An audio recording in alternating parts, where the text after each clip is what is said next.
Congratulations everyone and welcome. We're running a little bit late because we've had the place has struck a block. There's 420 something people here. So welcome to Monash University. My name is Dan Bowe.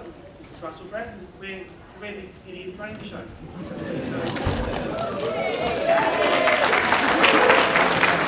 thing I've found about Dan is that you need to lower the desk. Welcome everybody, Cuboree 9, fantastic. 3,000, just under 3,700 kids, biggest camp we've ever had for Cuboree. Second biggest camp in Australia now, only to a jamboree. No other Cuboree, no other national event comes anywhere close to this Cuboree. So thank you for everything you've done to encourage your Cub Scouts to come along to Cuboree. Give yourself a clap.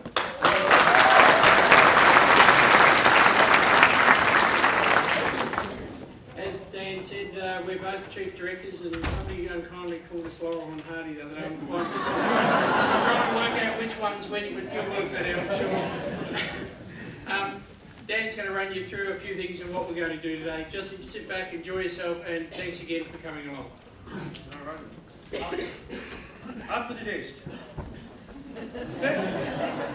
First and foremost, we have some wonderful corporations and government entities who are helping us along the way. These guys are all fantastic, so if you're thinking about doing business with any of them, these people are all terrific.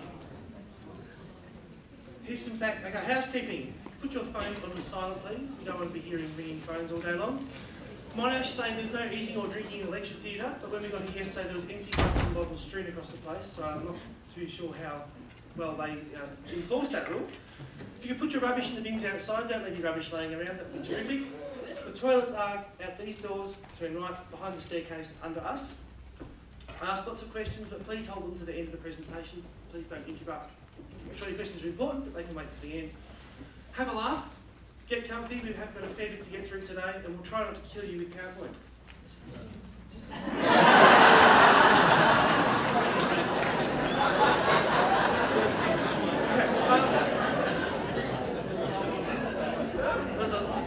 Yesterday, Gary was enthralled all day. If you have a spare seat next to you, can you pop your hand up? We have a couple of people who can't sit down. Up the back. No? We're right, okay, moving right along. So today's program, we're going to kick off, well, we're going to waffle on a bit, hand over to entertainment. We'll then hand on to Scout Safe, merchandise, finance, site services, etc., etc. It's there, you can read it, you've got eyes. And now I'd like to introduce the most senior person in the room, John Wills, Deputy Chief Commissioner.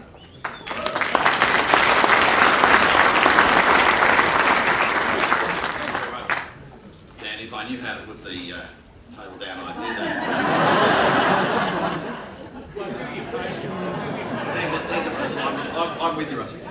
Ladies and gents, friends of scouting, venturers, rovers, family members who have come to support, welcome. Can I just begin today by acknowledging the traditional owners of the land on which we're meeting today, and pay our respects to elders past, present, any elders who may be here.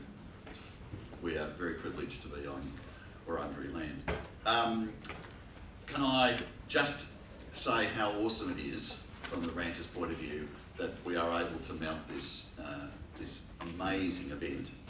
Cuboree is the primary development opportunity that we offer Cub Scouts in Victoria.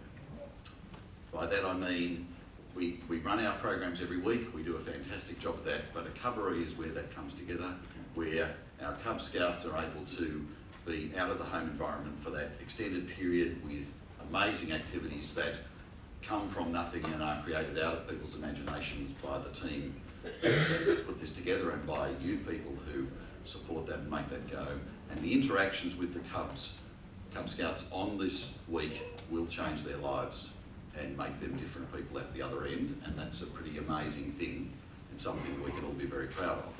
The fact that we've got, as Russell points out, nearly 3,700 plus 1,500 of you. This is half the group we have here today, because the other half were at Sydenham yesterday, where Brendan said a few words, and I'm representing him today, and he apologises for the fact that he's doing other scouting things today. But it's just awesome, and we really, really appreciate your work. I'm sure that you're going to get thanked a lot between now and the 6th of October.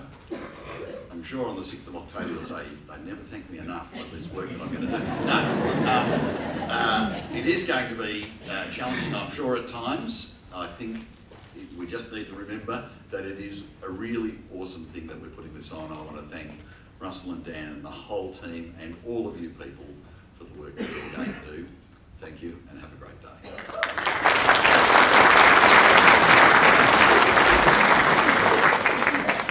Thank you, John. I'll leave the desk down because our next presenter is equally as short, Mr. John Kerr.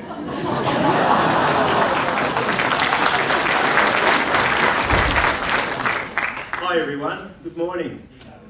You talk to any Cub Scout and what do they want to do? They like the big adventure, they like the pack holidays, the district pack holidays, but what could be better than a Cuboree?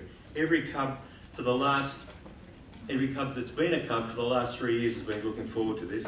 We have more than 1 in 2 Cub Scouts across the state are coming to our Victorian Cuboree.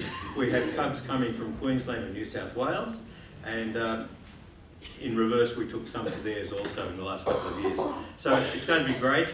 The planning for this Cuboree started before the last Cuboree finished, and soon after that we appointed Russell and Dan as our chief directors. We have 2 chief directors this time around, which is fantastic.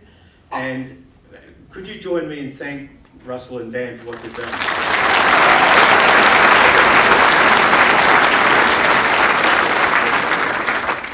And then Russell and Dan had the job of appointing all of the directors as the directors for each of those work streams that you saw on the slide, and we're going to hear from them. So during today, you'll have lots of questions. Like Dan said, make sure they're all answered. You get plenty of time for questions during and after. Make sure that all that is answered. We've already had lots of questions this morning. But just while I'm here, could you please, on behalf of the State Council for Cub Scouts, thank all of the Cub Scout parents and families and all of yourselves and the leaders for everything you've done for us to get to this stage. As they just said, it's the biggest event, biggest Cuboree we've ever had. It's quite amazing. The Cuborees in other states are quite small, but then they have challenges like the north and the south of Queensland, for instance. So we're lucky that we've got Gilwell Park and everyone's within a bus trip of Gilwell Park, and it works really well.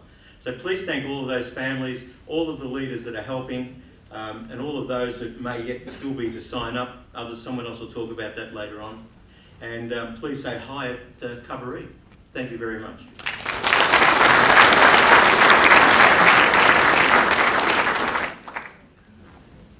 Okie dokie. Now, first and foremost, I have an apology, and I'll show you why in a minute. This is the ad that's supposed to be on the back cover of the Leaders Handbook, which you'll get later today. If you used to come up, I was having a joke with Andrew Rothwell, and I said to him, if you don't send me your ad, that will go to print. He sent me the ad, and then I sent the wrong file to the printer. So,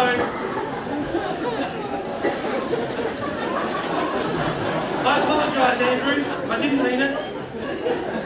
But you please know, if you're looking for the handbook, it'll be on the website later today or tomorrow, depending on what time I get to bed tonight. This ad will be on the PDF version.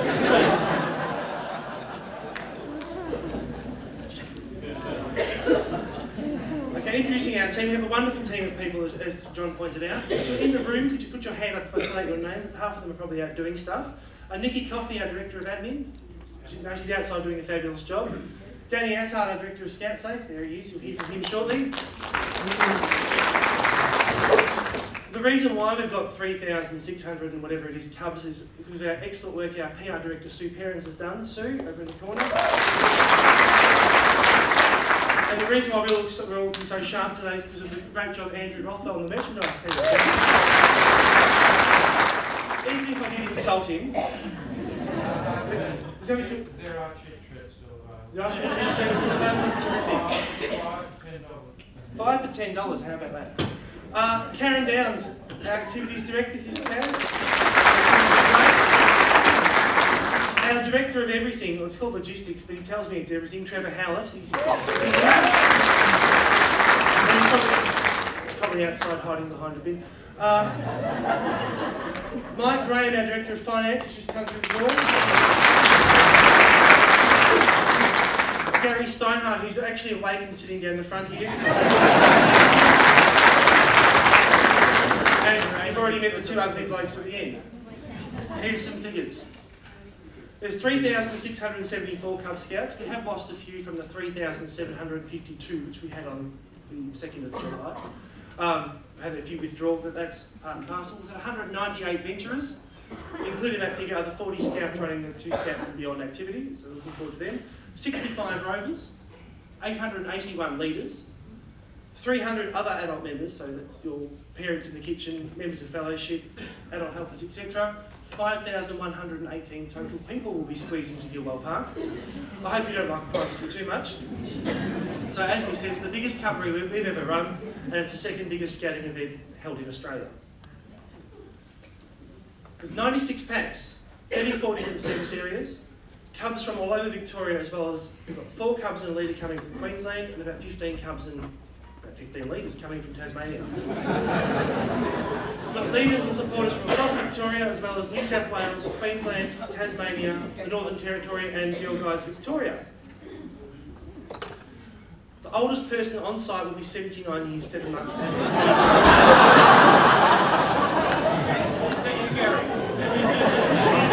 I think it's Russell. Now this one worries me a bit. The youngest person will turn 7 at Cuboree. So we've got a very, very young, keen, enthusiastic cub, who I think might actually really be a Joey, but hey, they've paid their bill, I'm happy. 214 cubs have declared that their parents have declared they went to bed. They're the ones that their parents have owned up to the fact their kid went to bed. I'm sure they'll be the fact that they're higher. Our wonderful admin team have resolved over 2,550 emails, and that's... Here she's... The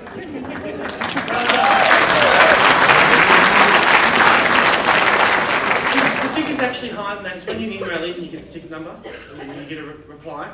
Then you email back again, it's still the same ticket number. So it's probably closer to 10,000 the way some of these people have been gossiping to us. We have over 640 people with a modified diet. That's 12.5% of the head count. Chloe, who's outside setting up her kitchen, has done a terrific job making sure that everyone's modified diets will be catered for and there'll be no hassles and everything will just work. It'll be awesome. 77 people will have birthdays during Cuboree. And just for fun, there's 42 different combinations of the activities program. It's costing $1.7 million to run the Cuboree. And we had our first meeting as the team of directors in February 2016, so we've been going a while. I've had lots of people ask why do we have our orientation days here at Monash and why do we have one at Sydenham and why didn't we have them in Wangaratta and Albury and Echuca, and we've asked to run 2 in Bendigo. The reason for that is because you can see the red area, that's where our leaders live. So we one other side of the city to keep the majority happy. Now, one thing I'm sure anybody in the Lions has been wondering is, where's my pack? Where are we going to be camping? There's the map. If you're in Subcamp 1, you can have a look up there. That's where your pack numbers are. That's what the Subcamp teams have told me. So if you are actually somewhere else, yell at the Subcamp leader, don't yell at me, I'm only as good as the information I've been given. You're in Subcamp 2. Well, we hear it's only squeezing Subcamp 2, but I'm sure you'll have fun.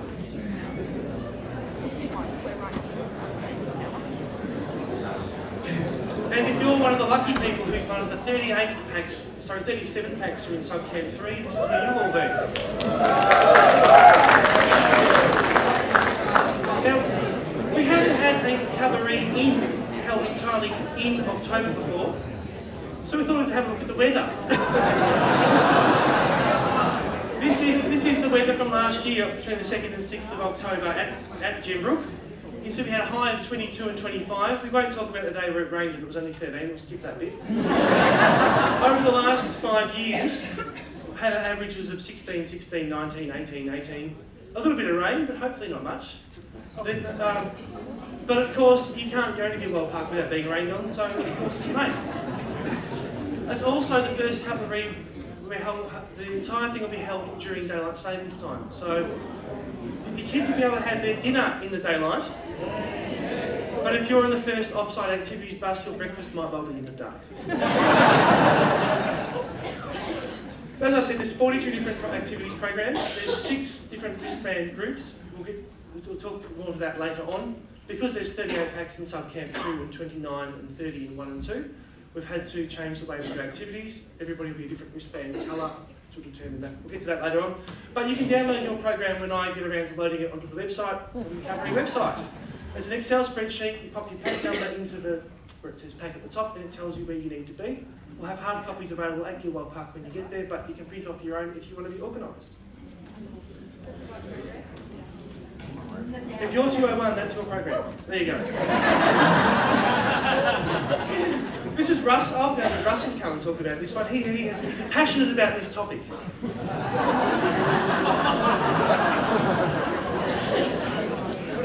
Putting it down. Passionate isn't the word that goes with dirty sleeping bags, I think. You know, our budget line for sleeping bags is $6,500 to clean sleeping bags over Cuboree. $6,500. A lot of money, isn't it? And last year, last Cuboree, we had 2 guys, Darren Spargo and our past Chief Commissioner Bob Taylor, who had to go down to Pakenham every day with a carload or trailer load of dirty sleeping bags. And some of the car carriers gave them, they hadn't turned them inside out, they had feces, they had other things in them, they had pyjamas in them, and nobody should have to do that. So what we're doing this time is the subcamps will be given a supply of clear rubbish bags. And we're using clear ones because last time we lost 3 sleeping bags, they went out in the rubbish.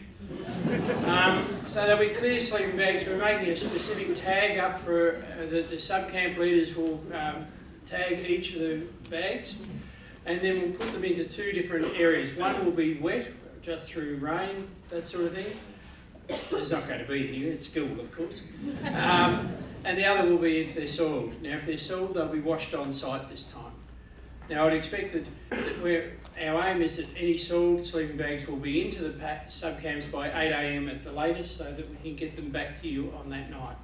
We've created laundry at Gilwell, and there's a team. Where is she?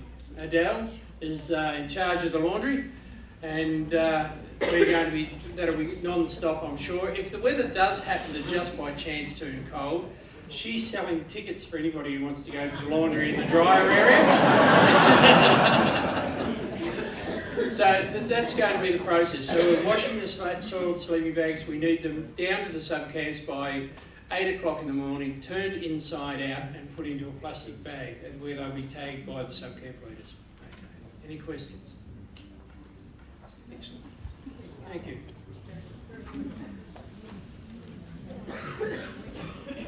So I give him the dirty jobs and I talk about the fun stuff. Just before I might as well leave it down because Gonzo's a midget too.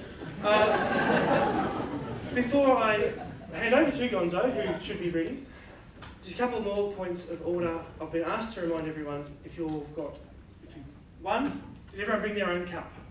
Yes. Where's Kirsten Cruz? Are you happy? They didn't know. They didn't know? Oh well, some. Point of it. People are hard to please. Who didn't bring their own cup? Right, look around, all these people didn't bring their own cup, you can sack them at lunchtime. We're getting there, wonderful. Well, Paper cups are being recycled though.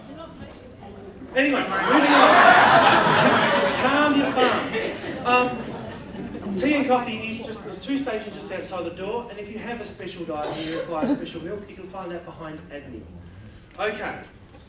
Gonzo, are you ready, mate? All yours.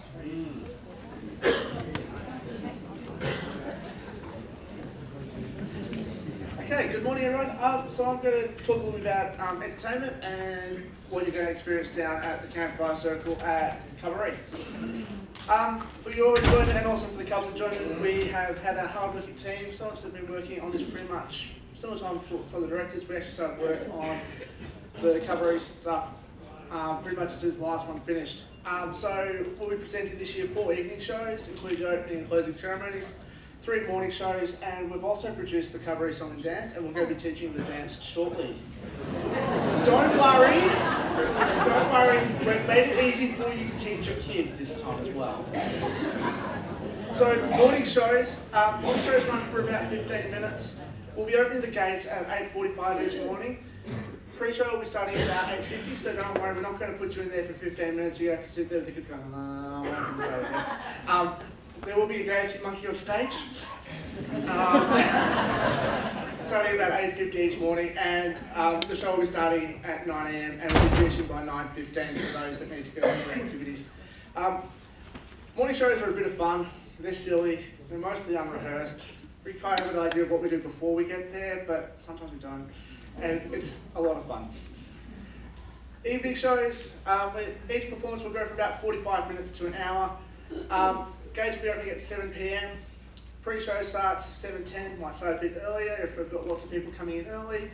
We'll make the call on the nights. The main shows will begin at 7:30 each night. Obviously, if we've got a long queue of people waiting to get in, we will hold the start of it, but hopefully everyone can be there on time and coming in efficiently so we can start at 7:30 each night, and we will be done by 8:30 each evening.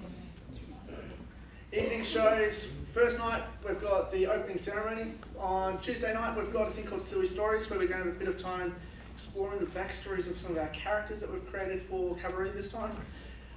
Wednesday night we've got the campfire, so we're just doing a traditional campfire, and on Thursday night we have the closing ceremony. Getting in and out. This is one of the big challenges we face, trying to get everybody in and out of the campfire circle. There is a lot of people, and we are going to try to accommodate everyone into the space. We will be. I'm keeping told that, so we will. Alright. So, Sub-Camp 1. We asked that you use the entry down of Boys Field. Sub-Camp 2, you can use either one of the entry points. Sub-Camp 3, there'll be an entry through the car park, so you'll enter through the car park into the campfire circle. Okay? At the end of each show, we'll be doing a staggered release. Last time we actually found the slowest part of the process was not actually getting everybody in, because everyone just came streaming in. We got everyone in and seated fairly efficiently because we managed that process fairly well. We found that the exit phase was not quite so pretty. There were some packs that couldn't get out because the pack in front of them that was blocking them in didn't want to leave until they made sure that everyone was together, and it took quite a long time. So this time we've asked, we're going to basically do what's called a staggered release, and we'll have the entertainment team come around and we'll basically ask your pack to stand up at a particular point, and then we'll get you to move out as soon as the pack before you has moved as well. So there will be a planned exit phase, and we won't try to have all the packs moving through the same areas at the same time because it just didn't work last time. We realise that there are some cubs that the campfire is not the most enjoyable place. The campfire circle with that many people is not the most enjoyable place for them to be. We're trying to make it a fun and engaging space, but we realise for some kids with additional needs that it's a confronting space for them to be. So we are currently working on ways to support them, and we're hoping to have them done in the next couple of weeks. We also have an area set aside for any cubs or leaders that have accessibility needs and can't go up and down stairs or might need space to park a wheelchair for the evening. Now then, we have produced a video for the Cuboree dance, so you do not have to get up in front of your pack and teach them. We're taking pity on you. I'll just say quickly thank you to John Lewis's team for helping out and supporting us in getting the video produced. We filmed it on Wednesday night and we've already got it ready to go up online, and we'll provide it after this weekend. So it will be available online, as well as the song with the words and the music will be available online. So what we're focused on with the song is, the big thing that we want the cubs to know is the chorus. There are 2 verses in the song, but what we want the cubs to be able to come along, sing along to and dance along to is the chorus. So I'm going to get my team up here. I've got people to help me out today. And everybody needs to stand up for me.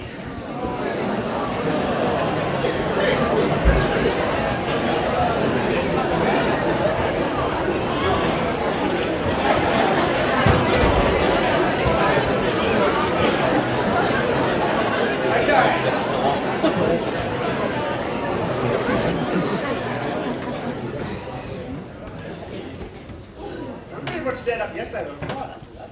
Okay, so we've made the dance as simple as we can because we know there's not a lot of space to move around in the campfire circle. So there's just 4 steps that you need to remember to have if you're going to teach the cubs. So the first step is that there's 4 claps over your head, and it's not fast, it's basically on a beat, so it's 1. So from there, you're going to take your right hand down, put it in front of you, put your left hand down, put it in front of you, and then you're going to shake hands twice. Okay? Then right hand comes up to your forehead, left hand up to your forehead, look to your right, look to your left. Put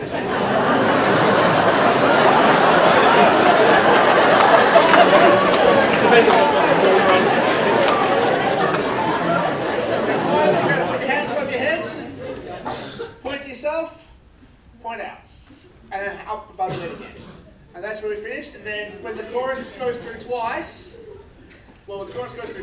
and when we go through the chorus the second time, we start again, we just put hands right up and we do the claps again. Okay? So hopefully,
thank you very much, everyone. As I said, there will be a video available to you to help out with teaching how to carbohydrate dance, and so you don't have to get the video and make the music yourself like I do repeatedly. So, does anybody have any questions about entertainment for everyone? Run, Forrest, run! Is there any advantage in getting down to the campfire circle early? Pardon? Is there any advantage in getting down to the campfire circle early?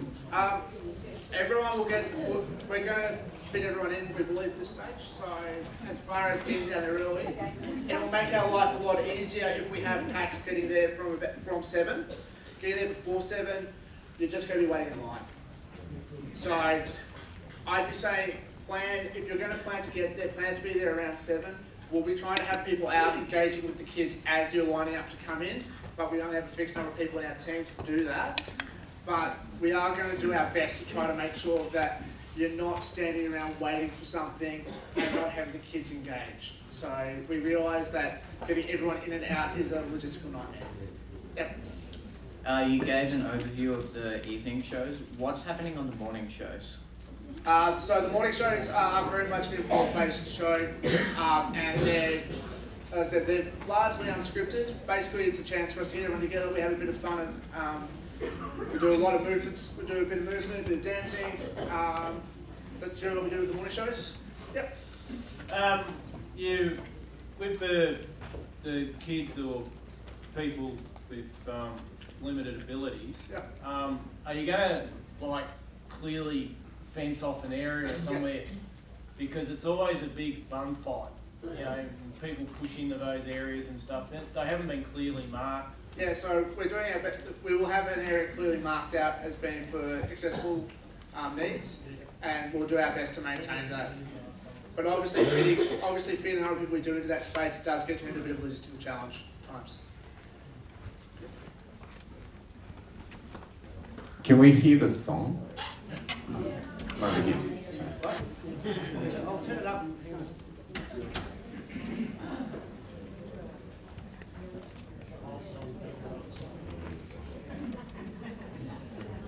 We'll play the chorus part for you again.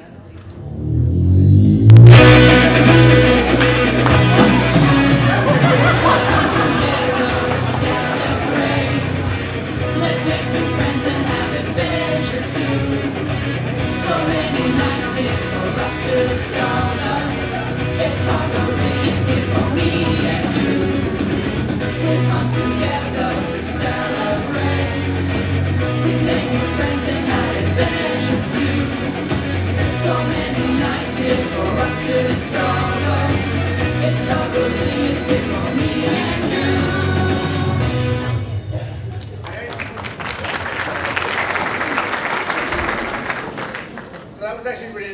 a couple of our team, so they've done a really good job of making sure that songs come together. Question here? Yeah. Yes. Words will be available online. Any other questions? Yes. Has the bullies been addressed? I believe so. we can only control so much, but that area in front of the Environment Centre is in the process of being graded to create actual seating in front of the Environment Centre, like the rest of the Campfire Circle. So if there were buoyants there, they may have been moved. I don't know where they moved to, but they may move to a back campsite. I don't know. Any other questions? Okay, cool. Thanks, Ben.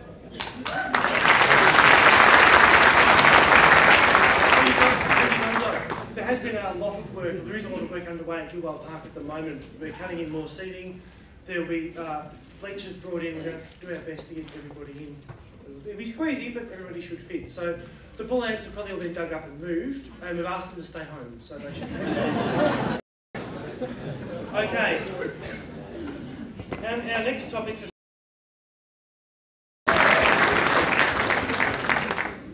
good morning everyone, thanks very much for coming and staying for the Scout Safe presentation, which is quite novel for me. Dan, which button? Not so, which button?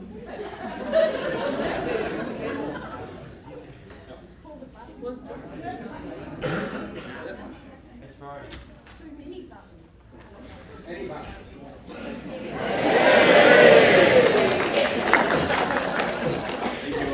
I'm a customs broker, I'm not an IT. Which button is it working on this one? It's all. It is. Old people technology.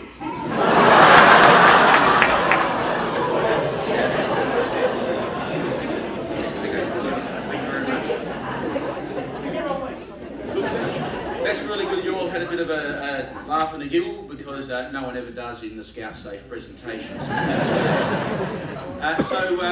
First of all, welcome to Cuboree 2017. The Cuboree management believe that the health and safety of Scout members and the protection of the environment to be the highest priority when having fun at Cuboree.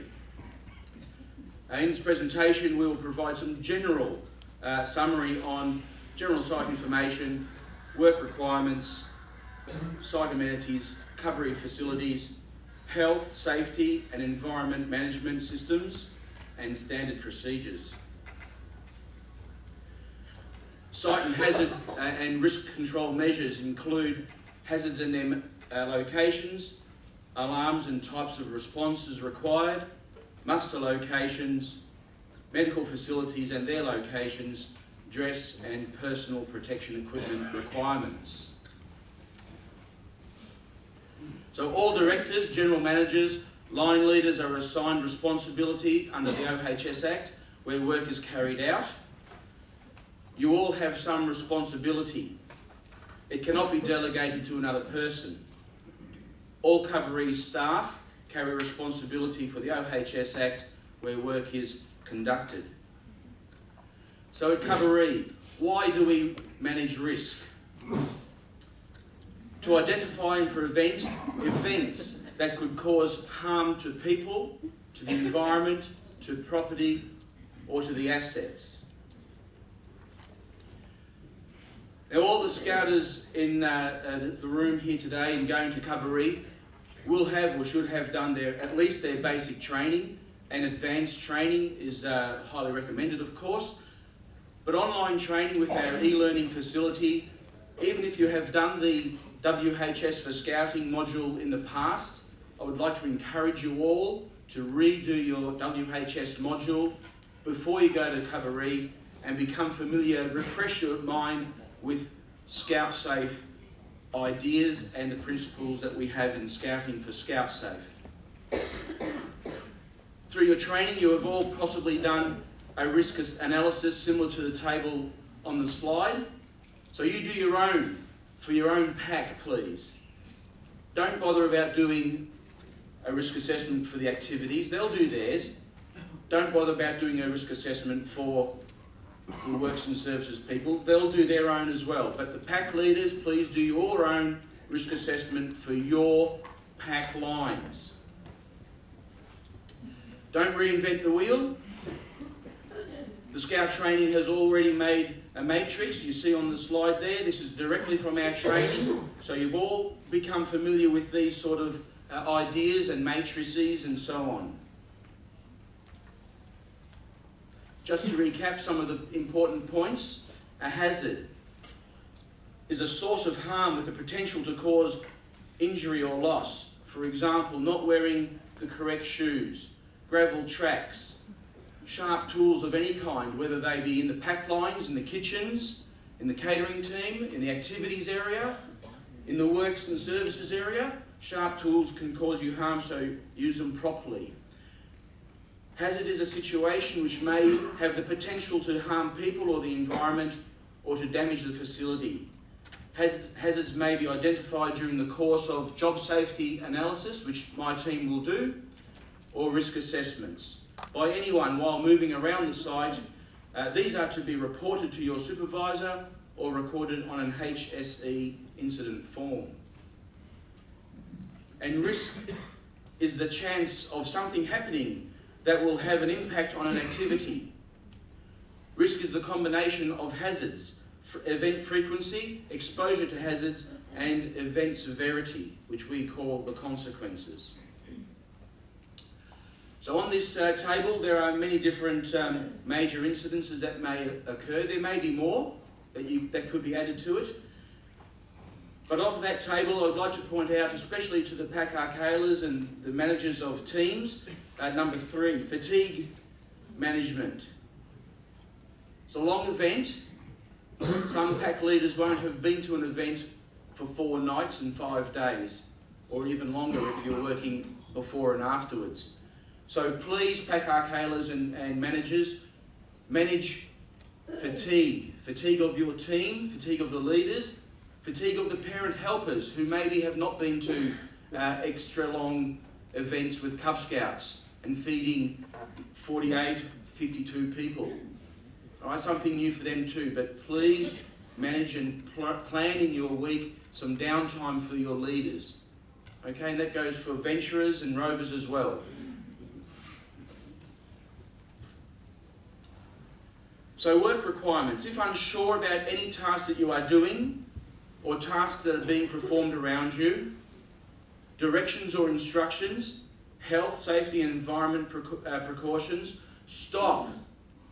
No task is so important or urgent that time cannot be taken to ensure that it is done safely. Discuss your concerns with your leader, your manager or your supervisor and have it sorted out. Now there will be alarms that we have already set up at Gilwell Park. General alarm siren, and then the all clear will be given via emergency coordinator via radio and Scout Safe officers. If there is an alarm, look around you. Are there any dangers? Is there a gas leak or is there fire? Move to a safe location. Muster sites will be listed on the OHS plan and via handouts. You'll get those handouts from your subcamp. Stop all work provided that you are not in immediate personal danger. Ensure the work area is safe and secure before you move off. If you have an assigned emergency role, report to your assigned emergency position. If you do not have an assigned emergency role, report to the muster checker or to the Scout Safe officer and act on instructions. So we have a condition amber. Muster to the muster points and prepare for possible evacuation. Siren sounds a series of short blasts, which if I press on this button,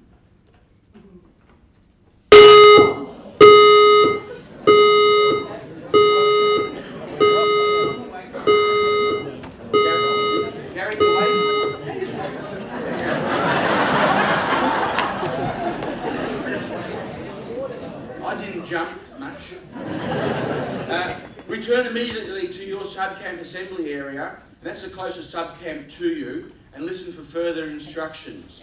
So condition red, evacuation. It's a potential evacuation to the main assembly points. Siren sounds a continuous blast for 2 minutes, then 30 seconds off, then repeated. You all ready? I'm ready.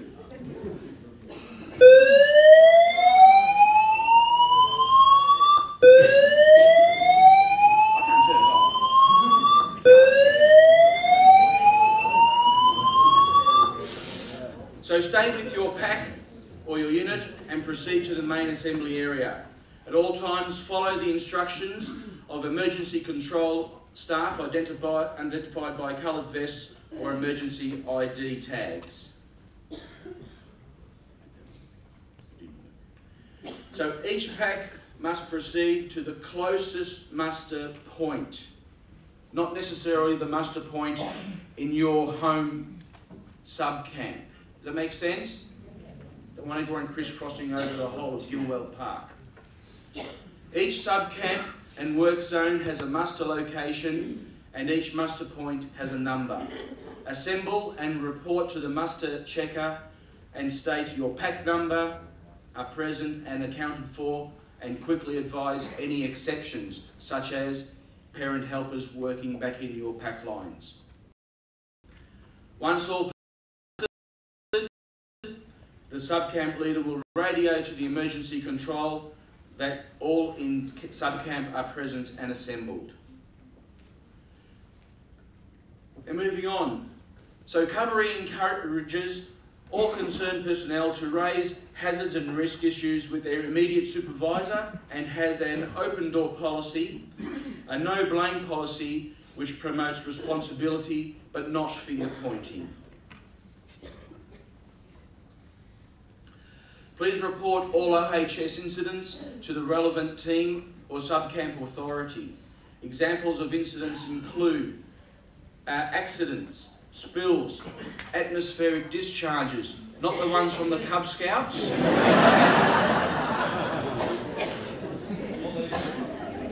or from myself, occupational illness. Report all hazards and spills to the OHS team or to the police. Now, before you arrive at Cuboree, manage your camp risks. You'll do that on any pack holiday anyway. So check your camping equipment. Is it serviceable? Service gas stoves and hot water units. Check the O-rings, hoses and connections. And bring spare parts and Teflon tape and so on, and put them in your toolkit. Check your tables and seats. Are they suitable for bush camping? What about your group trailers travelling to and from Cuboree site? When were the tyres last checked? What about the hydraulic brake systems and electric brake systems? And your turning signals and your stopping signals? And have you checked your couplings recently? And at Cuboree, we prefer 12-volt LED systems for lighting in your pack lines, in your dining shelters, and we ask that you avoid voltage inverters. Do you really need 240 volts on site?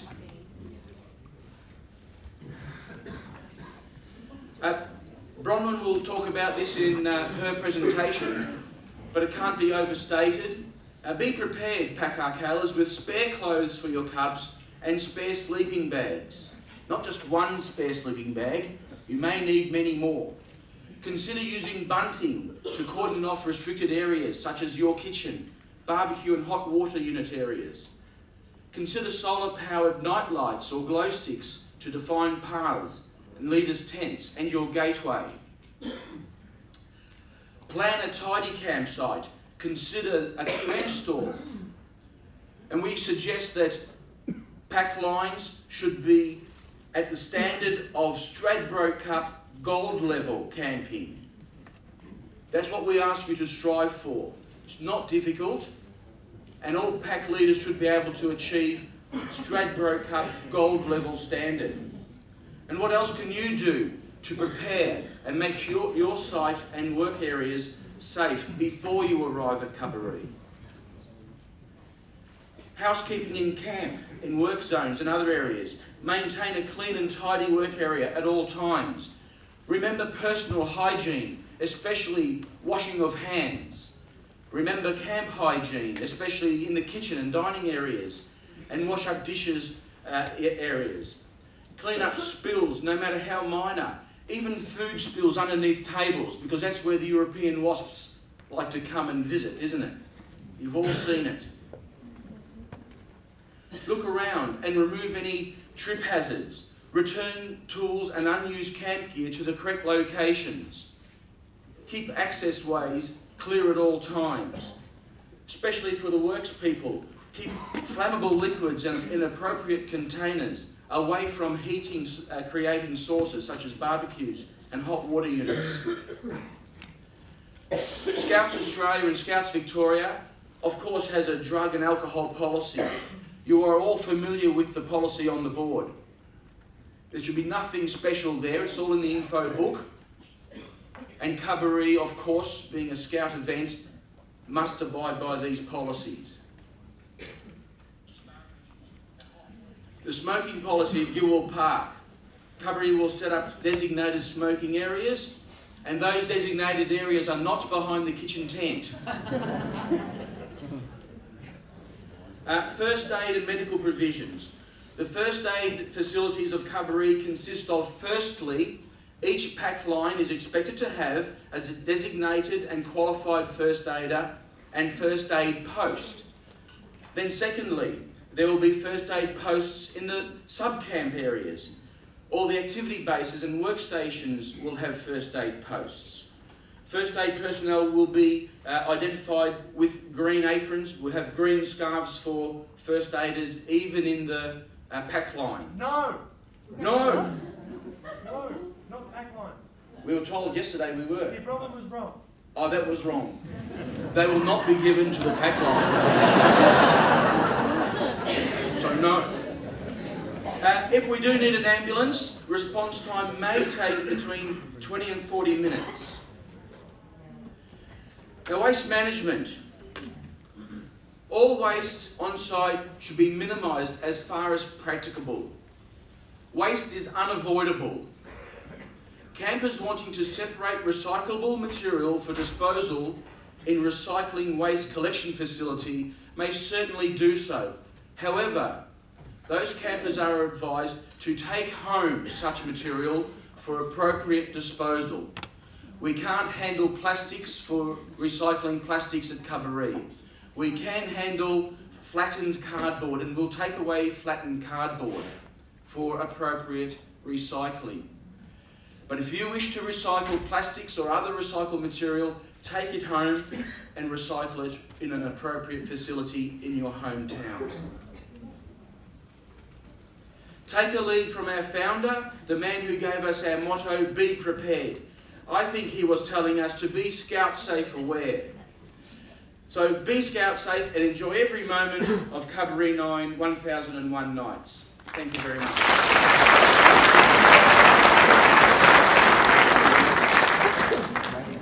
Any questions? Yes. Oh my God. Yes? Right here. Is that me? Yeah. Scout Stradbroke gold level camping. We're all Cuborees. A lot of us won't be aware of that. Will that be expanded in, for example, Chomp? No, not in Chomp. Chomp does have some good ideas about keeping your kitchen in a working order and good condition. Do you have Scout leaders or a group leader in your group? Well, we do. Would you think that that might be a resource that you can tap into? Quite possibly, but is it written down anywhere that we can have access to? Not on the Cuboree website, but it may be on the Victorian website. All right. And my other question is open door, no finger pointing. For the sake of our parent helpers who are catering, is that expanded anywhere that we have access to? I mean, that's just a statement. What does that mean? So what it means is that if there is a problem and you see a problem, report it. You can all report with confidence that we will not blame someone for creating a hazard or a problem. We would like to fix it, and we would like to make sure that Cuboree goes ahead with minimal risk to injury, impact on the environment, impact on assets. So if there is something that is not quite right, let us know. We're not going to say, well, it was Gary's team who did that again. We won't say that. We will just want to have that fixed. So open door, come and tell us what your concerns are, and we're not going to point the finger at Gary's team. We're just going to ask it to be rectified. Does that make sense that way? Okay, thank you.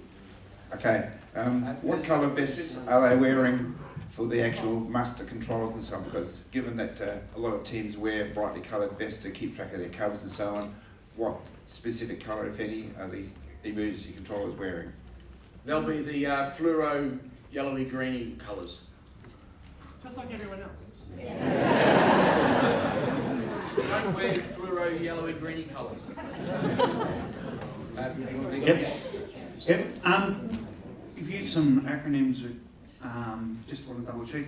Obviously, you're OH&S, but you also use HSE, which is Health, Safety and Environment. Are they two different teams, or are they the same team under different names just through your presentation? Okay, we're one team. Yep. We're a team of 3. Yep.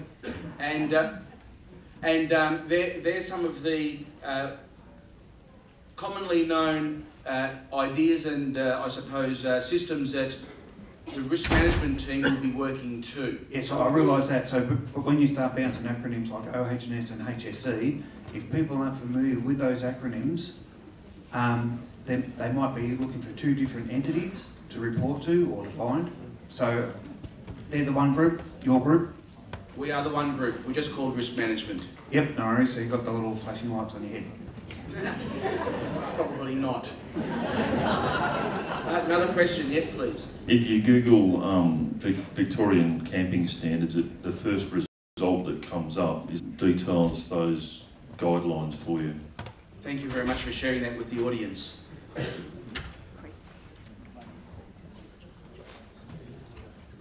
With PAC sites, are members allowed to eliminate risks prior to Cuboree, such as stumps and tree works?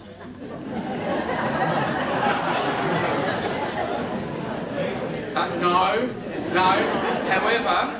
However, I can assure you that in previous Cuborees, we have made representation to the Gilwell Park management, and they have acted exceptionally quickly on the request of the risk management team to deal with what has been identified as being a risk. So they are an excellent team and they help us without hesitation. So if I identify a stump as a risk in my Not a stump, no. And don't do anything, don't you dare cut down any trees or anything like that, no. Leave it to the Gilwell Park team, please. This is far too many. You're making up for yesterday, aren't you? As far as risks being mitigated and removed, is a bull ant's nest or a wasp nest on a campsite deemed as a risk, and who's responsible for dealing with that? Okay, now I suspect that every pack arcaler here has been on pack holiday in the bush. And when you go on pack holiday, you look after your own incidences like that by taking, whether it be ant sand or Baygon sprays or whatever. Now, you'll be going on a pack holiday in the bush. We've got 96 packs plus something like 34 teams. We will not be going to every single bull ant nest and wasp site and eradicate them.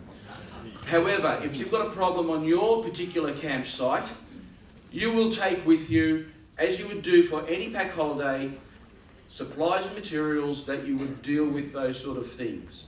So please take them. You're going on pack holiday and deal with your own pack line risks. As I said in the slide and the presentation, think about what you can do to minimise your risks. Sorry, I'd say that on a typical pack holiday, if there was an ant's nest, we would cordon that area off and avoid it and not destroy the ant's nest. Cuboree, we have space considerations that we don't have on a standard pack holiday. Well, we can't move you to another site, I'm sure of that, because we've got so many on site, so we'll need to deal with it. Is there a Scout Safe protocol that is going to apply to Cuboree for cubs going to the toilet in the middle of the night? Yeah, whatever your pack arcaler says.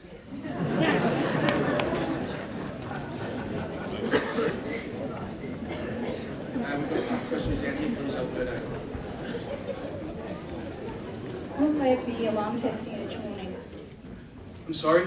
Will there be alarm testing each morning? No. You've got Cub Scouts to wake you up.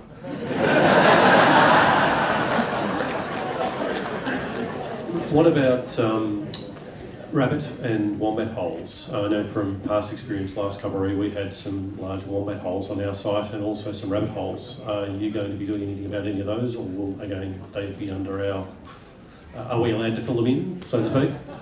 Okay, so if you report them on an incident form or a hazard form, that comes out to my team. We'll speak to Gary's team, and Gary will do the appropriate thing. Gary is Works and Services. Okay? Get me out of here, Dan.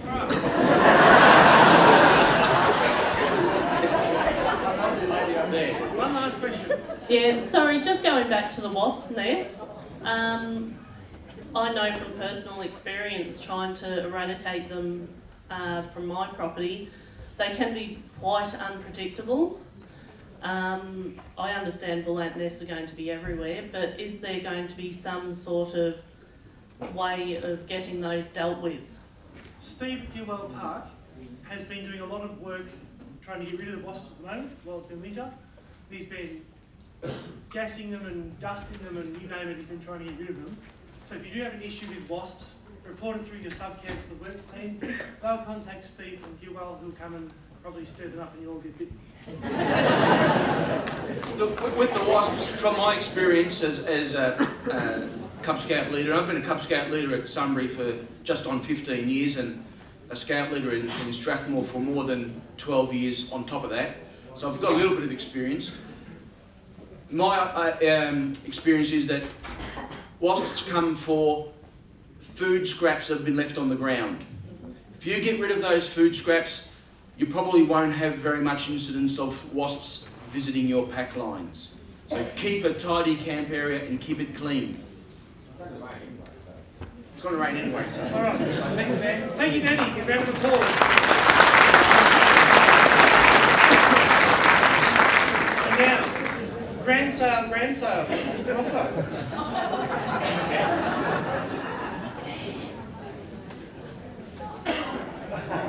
Watch yourself, mate. Yeah.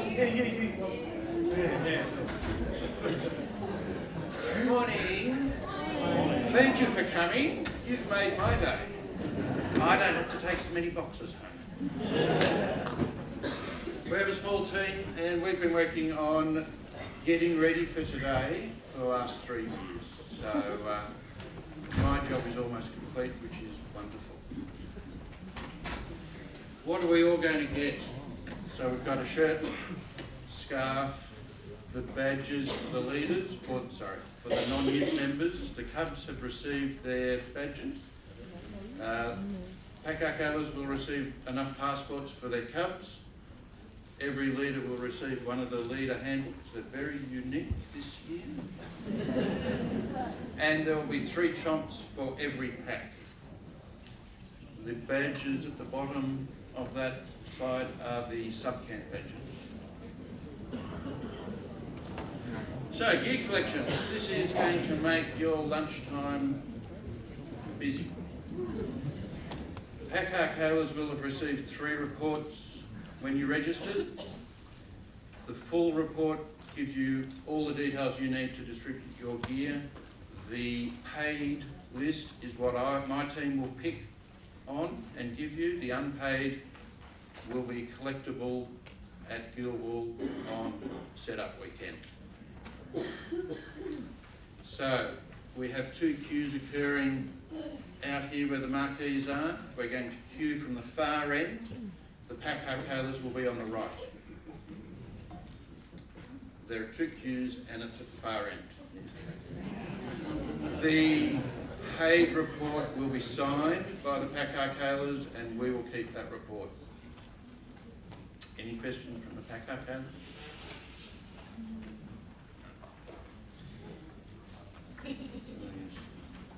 And that is 4 of the activity badges. So the service leaders, everyone that's not in a cub pack, you will have received a single piece of paper with your kit list. If the financial status on that report doesn't say paid, don't come and queue up. Try and sort out that with Mike, and then you can come and queue. The service leaders will queue on the left-hand side. Don't get in the wrong queue. Any questions? No. To swap gear, if you know the size is wrong for your shirt, we can do that today for you. Otherwise, set up weekend. The Friday, Saturday, Sunday, my team will be ready and willing to make swaps that we can. We don't have large numbers of extra shirts, so you might have to fiddle with the sizes. Pack arcalas, please work through any changes within your pack first, and then come and see us. Please don't write names on the shirts if you need to swap them, because someone else will need to write their name on it. Both the shirts and the scarves have name tapes, so you can write, and they're visible. The name tape on the scarf is at the back, so they're still visible rolled up. Shop will operate Monday to Friday, breakfast to dinner, and Friday till the last bus. What else are we selling? A lot of you have already been to the shop, so you will have seen most of these. The torches, even though I say they won't be on sale till Cuboree, are available now. Dog tags, tea towels, the badges, extra badges will all be available from Cuboree. And the Police Scouter badge is $7 this year, on sale from Tuesday morning 9 AM. Packs, please bring a single order. Don't bring the whole pack up, you might miss your activity. Pack arcalas. You're receiving 2 bags this year. Smaller, stronger. Stylish. Stylish. No, that's just the shorts. Any questions?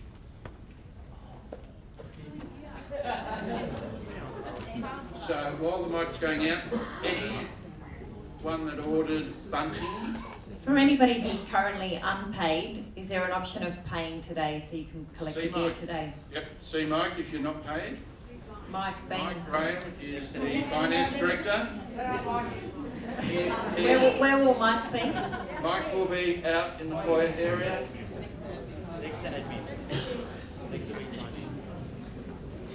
So those arcalas that may have ordered bunting packs, please see Sue from PR as early in the lunch break as possible over this side. There are still about 20 to collect. Mine's actually just a statement, which is to say thank you for putting places to put the names on the Cuboree gear, because from the past, Thank you for the feedback. So we take this feedback and try and implement it next time. I didn't actually get one of those white forms when I signed in. Can you? Okay, if you don't have a form, go speak to admin and they will work through where your form is.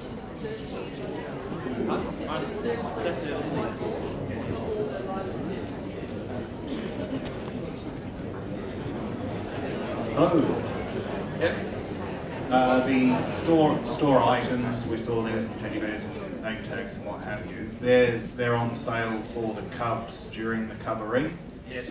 How do we manage that with what money the kids have on them? And, so we're going to put the price list up on the Cuboree website in the next few days to give everyone an idea, but we have items that are running from $1 up to the 3-in-1 jackets that are $90, so that's the range. Most of these items are $5, $2, the teddy bear is $15. Okay, so plan ahead and maybe bank it with the arcade. Yeah, a packed bank or something. And we're in an area that the whole pack can come at once. So we'll have enough staff and area that the pack can come in and have a look at.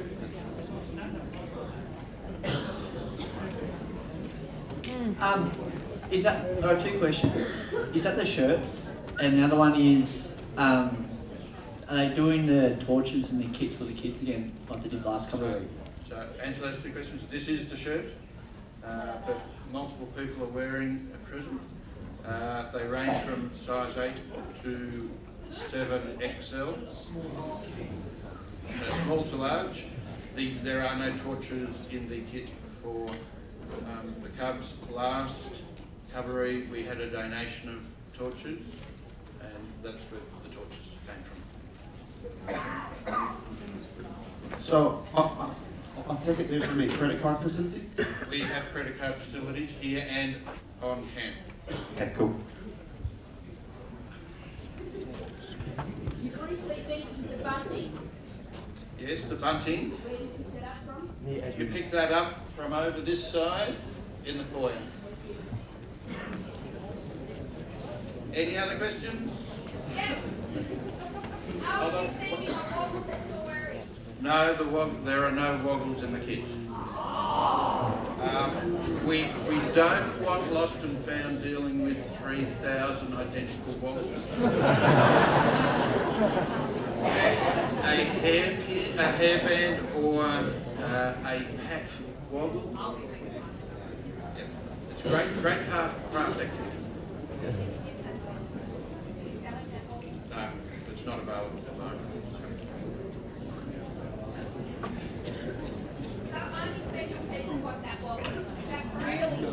Yeah, people have probably been working on the event for the last 4 years. Yep. Thank you. See you all on lunchtime.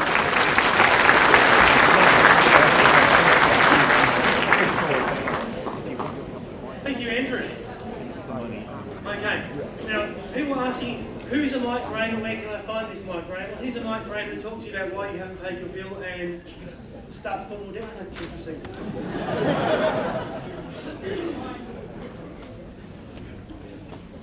Good morning, everybody. Andrew said the models weren't for sale, but I'm willing to auction one.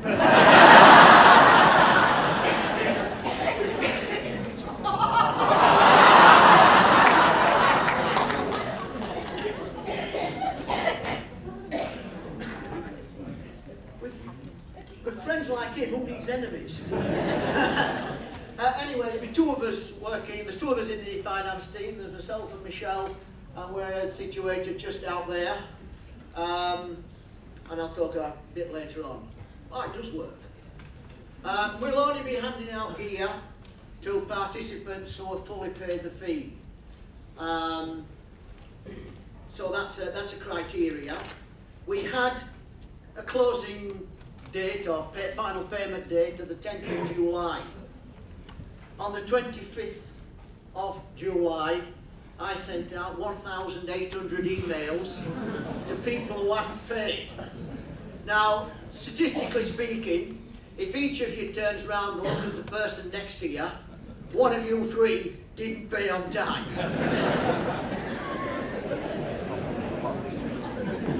Following on from that, on the 6th of July, I sent out 900 emails to people who still hadn't paid.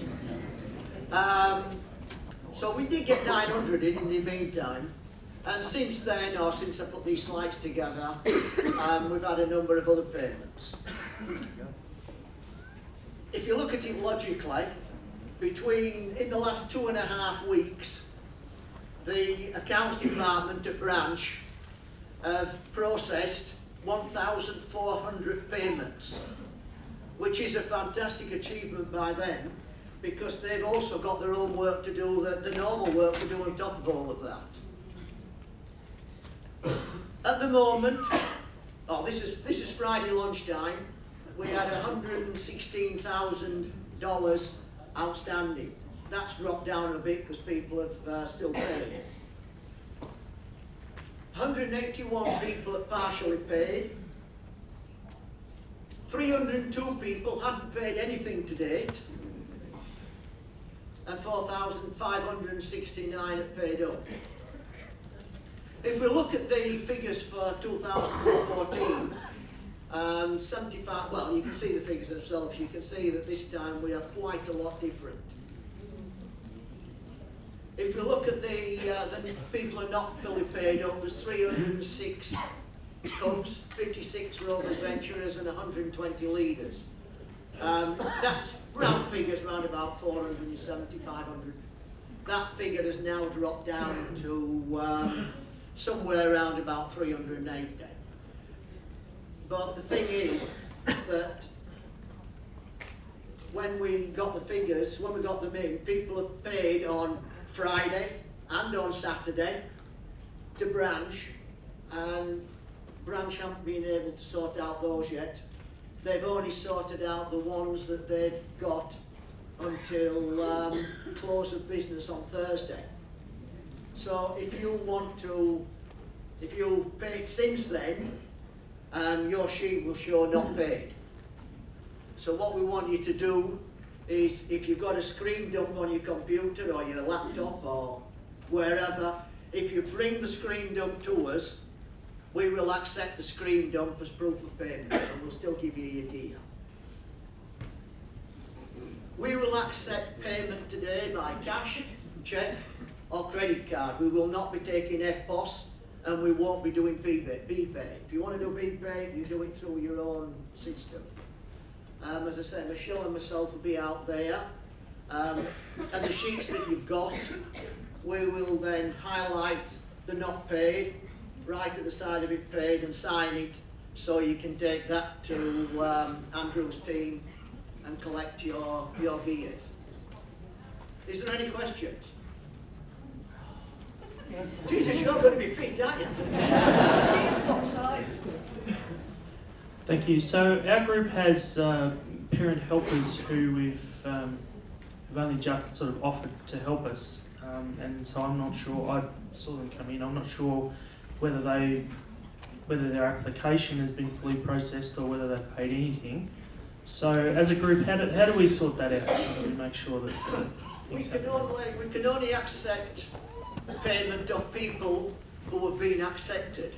I understand. Because if they're submitted, yeah, or whatever, they won't have an invoice number. Yeah. So consequently, we can't tie any payment to them. Fair enough. So they will, when they pay, they will get when they get accepted, they will get an invoice, and they can pay that, and they will pick their gear up from Andrew's team at Cuboree. At the setup weekend. Okay. Yeah, that makes sense. Thank you.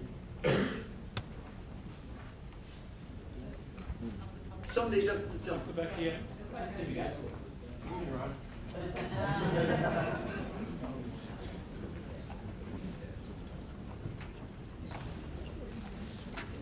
We need to see anyone with regards to carers that haven't yet, or we're having problems trying to get a carer on. Who do I need to speak to with regards to that today? Welfare?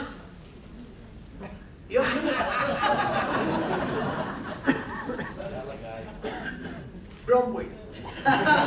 Stand up, Bromwich.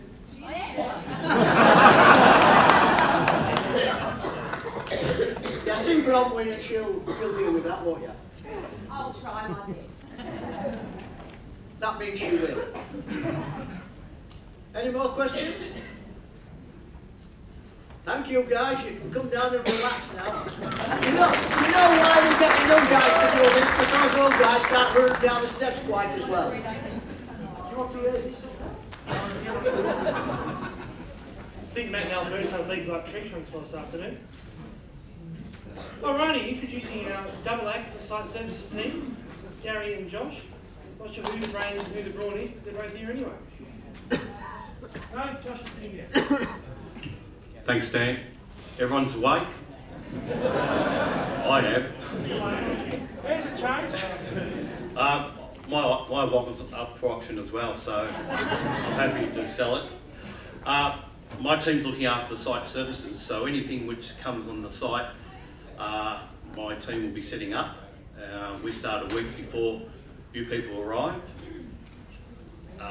Josh will be on the site the week before, and he'll be looking after setting up the site with a few of his team members. So anything which is on site we'll be looking after. So we've got a team who will be looking after toilets, and we've got 3 sub-camp leaders. I'll just bring up 3 sub-camp leaders now, and Josh, or 4 sub-camp leaders, I'm not sure if everyone's here. Sub-camp leaders, can you come up please? I'm not sure who's here. Oh, they all are. Can you come up the front so they know who you are, please?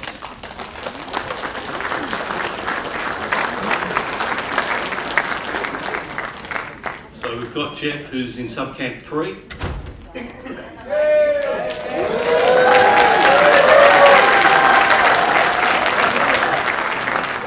Ian, who's looking after sub-camp 2.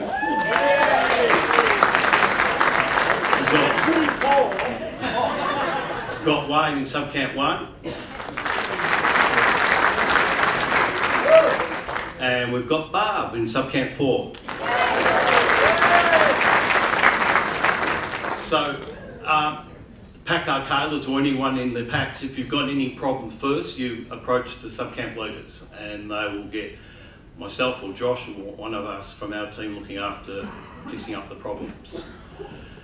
We've got a team, as I said before, who's looking after the toilets, so if there's a problem with any of the toilets, please go to your sub-camp leaders first. If you all bail up the team who's doing the toilets, they won't get the toilets done. The toilets will be cleaned 3 times a day, and we just hope and ask you people if you can supervise your Cub Scouts around that area, that they don't hang around. In the previous years it's been very good. The only time the toilets get really dirty when it rains with the mud on the floor. As soon as we mop it, they can get dirty again. That's just the way that happens. Your sub-camp leaders will give out ice every day, as much as you need, and also the gas bottles. We ask if you can make sure that before you swap, you go your gas bottles that they are empty. If everyone brings half bottles back, then we'll run out of gas. You'll be given 2 bottles at first, and we'll have more in reserve. So just swap and go, and your sub-camp leaders will look after that as well. Garbage, you'll be given garbage bags. Garbage collections will be twice a day, morning and night, so straight after breakfast and straight after dinner. We'll have a team going around picking it up. We'll have bays where the rubbish will be put. Just make sure you don't put slops in the bags that's all liquid, that when we lift it up, that someone doesn't get dirty. So we ask you if you can just use your common sense. With the cardboard, we'll be doing a separate run for that as well. If you could flatten the boxes, would help us a lot. As from Friday morning, it's going to be a work site. As you know, Friday is a public holiday, so a lot of you probably set up maybe the Friday and not come the Saturday. So it's a work site from Friday morning. There's not to be any young people on the work site at all. So if your parents or your parents' helper are coming up with helping set up, we don't want any young people around the site, please. Josh will be, and myself will be making sure that that is done. Trailers, you can leave your trailers on your site for the whole of the time. So Friday, as your young people are leaving, you can start packing up and you won't have to worry about, oh, can I get the trailer on site? You can leave it on site the whole time. Once there's all the buses has cleared on the Friday and myself and Russell and Dan are happy, then we'll start letting the cars go on site. Friday morning, the first Friday, it will be a one-way system. We'll be giving out maps. Previous years, people sort of didn't know where to go and what to do. So we'll have people on the gate and we'll be giving out maps showing where each of the people need to go to drop off their equipment. So just use your common sense. If you're going to park on the side of the track, just keep enough distance that other people can go through, otherwise it'll get all clogged up as it has before. Each of the buggies which we've got for the sub-camps and for my team. They can go two ways, but the vehicles will be only going one way only. If you see anyone doing anything stupid with either the vehicles or the buggies, each of them one will be numbered. Just report it to your sub-camp leaders and we'll find out who will be driving each one. And they'll either be banned for the rest of the time or we'll work something out. Josh, can you stand up and come out the front so they know who you are, please?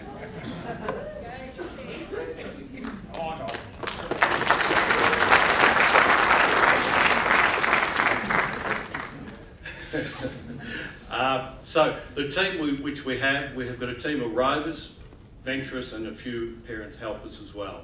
So we have a team of about 20 and we're working 24/7 throughout the thing. So there's a problem 2 o'clock in the morning, 3 o'clock in the morning, which has in the past, we had to swap a generator last time in sub-camp 3, that we're working to fix the problem. So if you see anything which you aren't happy with around the site or around the activity areas and you're not happy, speak to your sub-camp leaders or speak to myself and Josh and we'll get it fixed up.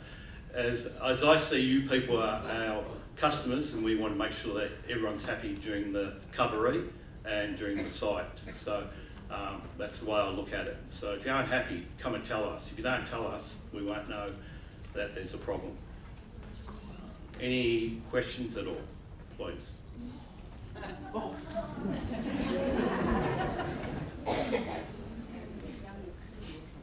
If we have applied for parking permits, when will they be issued? Well, sorry. Admin presentation. Wait for admin. It'll come up later. By the way, there's no fires on site whatsoever and no generators as well. Regarding trailers, because we've got a double pack, if we have got space on our site for a trailer, is there be parking for trailers elsewhere?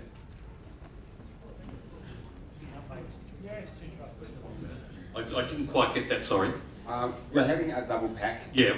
So we've got probably about 3 or 4 trailers. If we don't have space to fit them on, would it be space? If you've got the space, certainly. If we haven't got the space. Well, we'll have a parking area where you can put the trailers overflow. Okay. That's not a problem at all. Right. Also, on our site we had a trench dug. Was that full of water on our site? Trench dug? Yeah, there was a trench right through our site. Just to make it muddy when you get it. Yeah. Hopefully we won't get any rain. But yeah, it was like a small trench dug for services, maybe water or something. What pack number are you? 306, 307. Yes, new water pipe going in. We're going to be filled in time. We hope.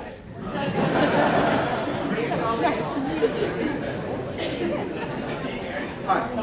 Gary, how many gas bottles are we getting?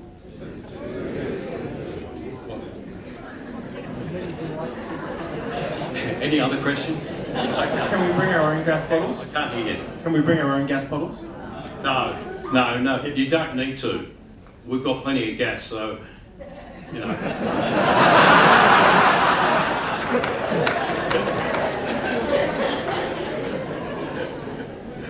Hi. Yep. We might make use of some of the older scouts to come and help put tents up. Is that okay? What qualifies as a young person? What do you call older scouts? The PLs of 14-year-olds.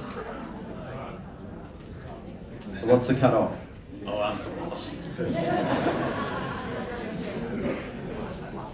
It is a work site, so we do say no one under 16. However, in the past we've said that to people who've turned up with their scouts and their cubs and whatever. We do really ask definitely no cubs.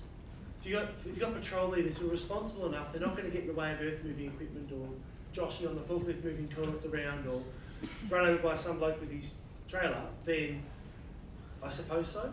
Preferably not, but if the only option you've got is to use your patrol leaders, then life goes on. But you keep they're confined to your pack site. If they go wandering, they'll be shot by hands harmed. On setup day, are you going to have who's doing the kitchen inspection sign off, and is that going to happen like on a Saturday, Sunday, or so get your kitchen approved? Because last year we had someone go through and say the sub-camp leaders will look at that. Right. Yep.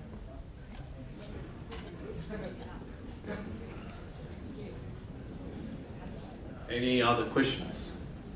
No. Okay, if you have any questions, Josh and myself will be here afterwards. We have another one just down here, please. This is actually a question from a guy who's watching this on live streaming, so I'm just relaying it. Will they be turning off the mobile lighting towers again as they were allowed last time right next to the camp and got missed, which made for cranky leaders in the morning? Direct from live streaming. The answer is yes. We won't have as many light towers this year. We're going to have main power lighting as much as we possibly can. Subcamp 3 down near gate 9, if you know where that is, there's not going to be a generator there. They're going to have 3-phase and 3-phase to subcamp 2 as well. So there'll be less generators around the campsite.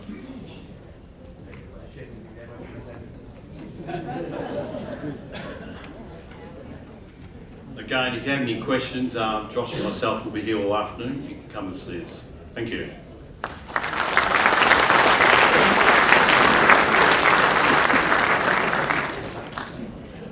Thank you, Gary, Josh, and an army of subcamp people. To answer your questions about car parking and what have you, got Nikki. Happy. Nikki.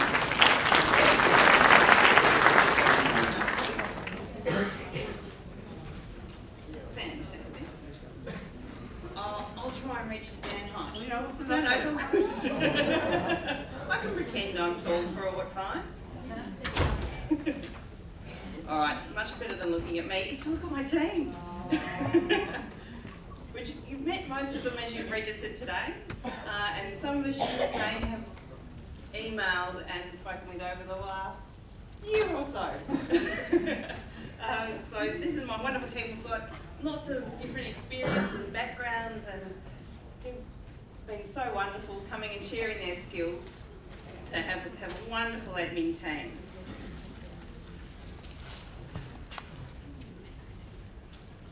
The things we can do to support you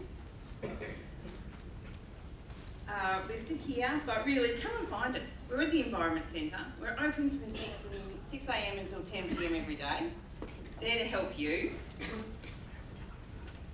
And I think we're just going to have lots of people there, smiley faces, to come and do wonderful things. All right, so let's get on to the serious stuff. If you're not on the buses, you need to come in and check in with us and check out with us. If you've applied for a car park, you need to come and see us for your parking permit, just so that your car doesn't accidentally get towed, which may well happen if you don't have a permit displayed on your dashboard.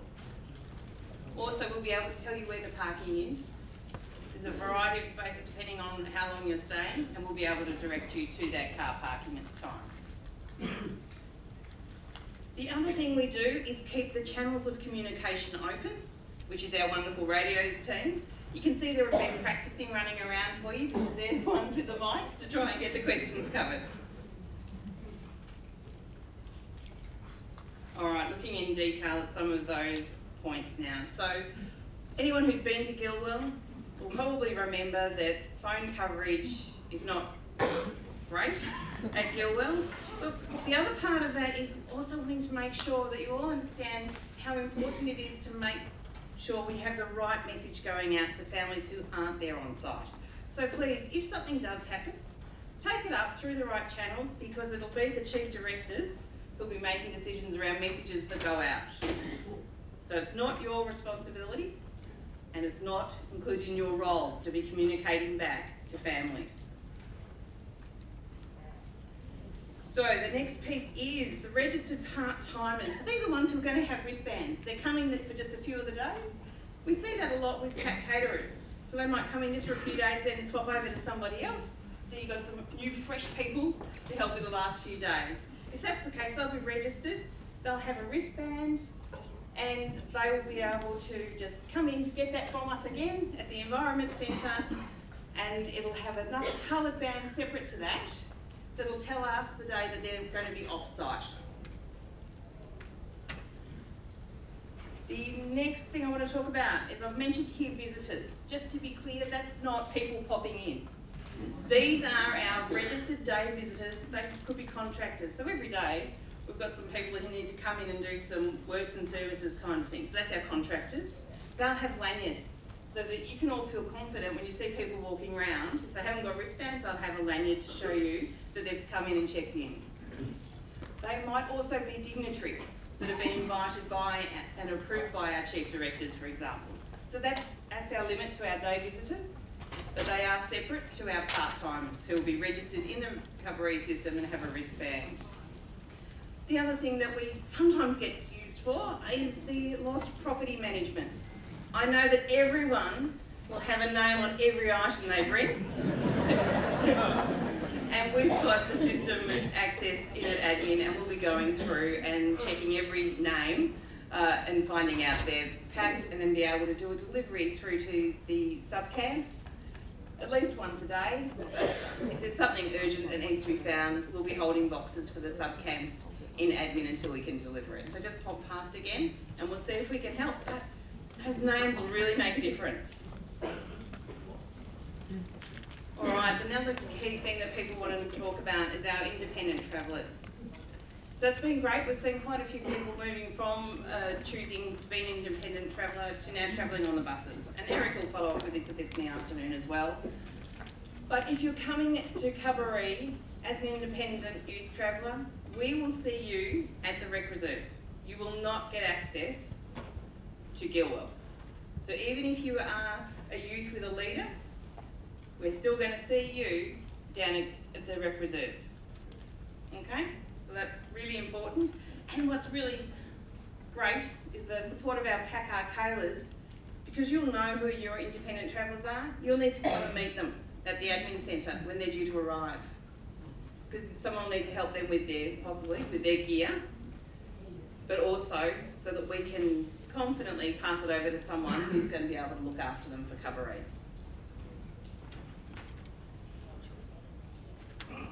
The next thing we need to think about are those who are doing independent travel from Cuboree.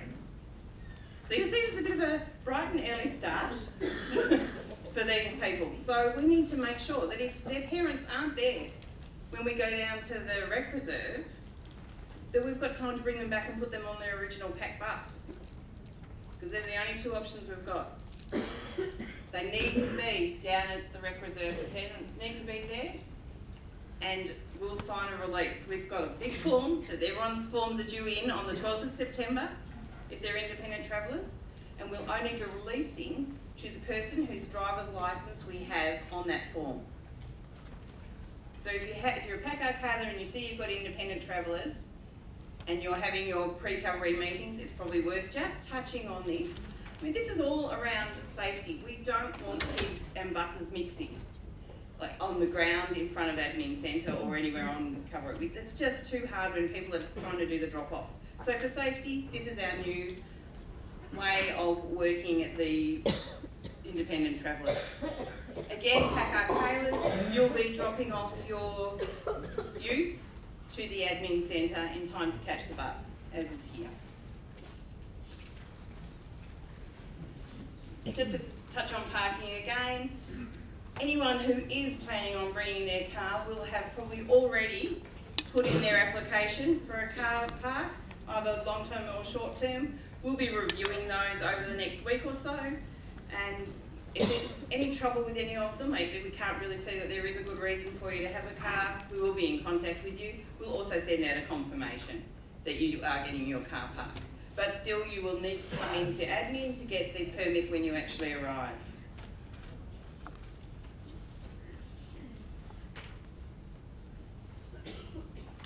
The next piece is our wristbands, and Dan just mentioned this briefly earlier today around the difference in the colours. So those of us who have done Cuborees before will be used to the wristbands showing the colour for their sub-camp. That's no longer the case. To cover numbers, it's now in your activity group. So I think there's around 6 different colours. So one's for each of the activity groups that you'll be moving around in. Okay, so that is a big difference for those of us who are used to the old ways of working, but we're good with change.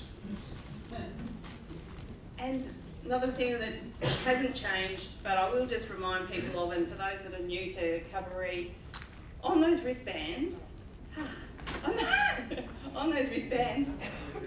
we have symbols in the first 2 spots for...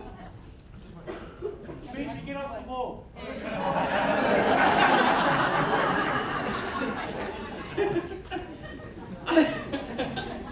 Excellent. No, that's all right. We're admin, not entertainment, Dimitri. All right, so with those wristbands, the important... the first 2 symbols on the wristband are important. They will show dietary requirements or any medical or allergy issues. So if there is an ambulance or if there is a plate with knife and fork, you know that that individual, so whether it be a youth or an adult who's got a wristband, they will have either a dietary or medical issue. Okay, that's a really good one to know.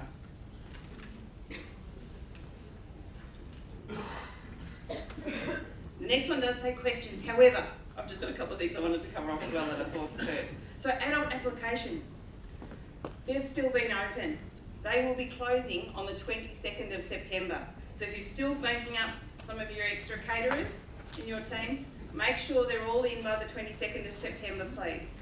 That doesn't give us much time, but we've sort of decided we'll try and give you as much time as we can before we close that off. So 22nd of September, please. Also, we will be contacting attendees, so that whether that be the Cubs parents, so whoever put the registration in, we'll be contacting them if their photos aren't any good. So those photos are used for their welfare and safety. If we've got a youth who's not able to communicate with us, and we're needing to make sure that they are who we believe their wristband says they are, we need that photo. So we've had a few that are dressed up in their princess costume with the face paint. That's going to be hard to pick. So we will be writing to them. We've gone through every single photo in the system from my team. We will be writing to say they need replacing. So if someone comes whinging to you saying, oh, I have to change the photo, say yes, it's for your child's welfare and safety. We don't care whether there's a photo really until we need it. All right? So if you could support that, that would be absolutely wonderful. You don't have an active role, it's just if people come to you, if you can support and understand why we're asking for it, that would be great. They're my main issues for today, but I'd love to answer any questions that you might have. And there's one up the back. Over for Matthew. Run, Matt, run. I just want to know how fast you'd run up the stairs.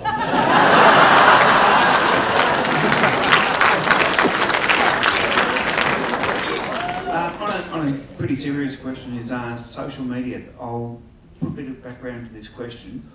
The question will be, what controls do you want on it? Because I used to work in the mines in Queensland, and a lady found out her husband had been killed at work prior to being notified by the police because of the social media posts. Yeah, it's not good. I myself say don't use it. We shouldn't use it. Yeah. We should not be the people communicating key messages out to anyone. Yes. So Like, obviously you're going to get people having a 149 waving one time. Oh, John Boggs broke his arm. The only social media we want going out will be the official stuff organised through the Scouts Victoria Facebook page. Yep, but how can you control? We can't. We can't say, oi, you put your phone away. I mean, if you're lucky enough to get reception at Cuboree, great. Yeah. But we ask that you, if you are putting stuff on Facebook on your group's page, just be, here's the kids at the activities. They're not dead, they're alive, here they are. Not, oh my, oh no, this has happened, bad thing, you know. No. I totally understand that, and in a perfect world, that is the thing. I mean, but like when someone goes, oh my short of ringing our friends in China or North Korea, we can't lock Facebook down. It's just one of those things, we just try and manage it and try and tell everyone, hey, lay off. Well, and everyone who's coming as an adult is now a member of Scouting. So there is expected behaviour that comes with that. So be responsible. We ask it of our youth. Let's take it on ourselves and be responsible. Thank you.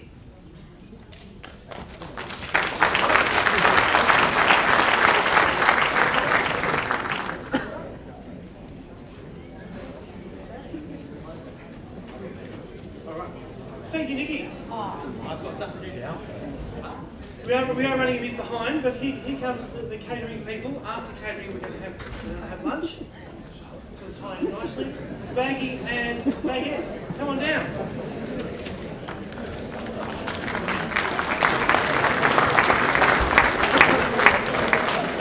Guys, we are catering. How does this work? How do I get this to work?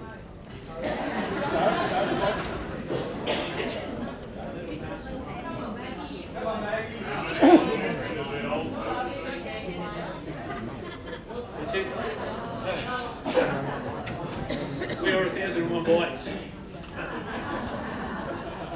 So, which one did you use, Chloe? Just press the right button. Thank you. Okay.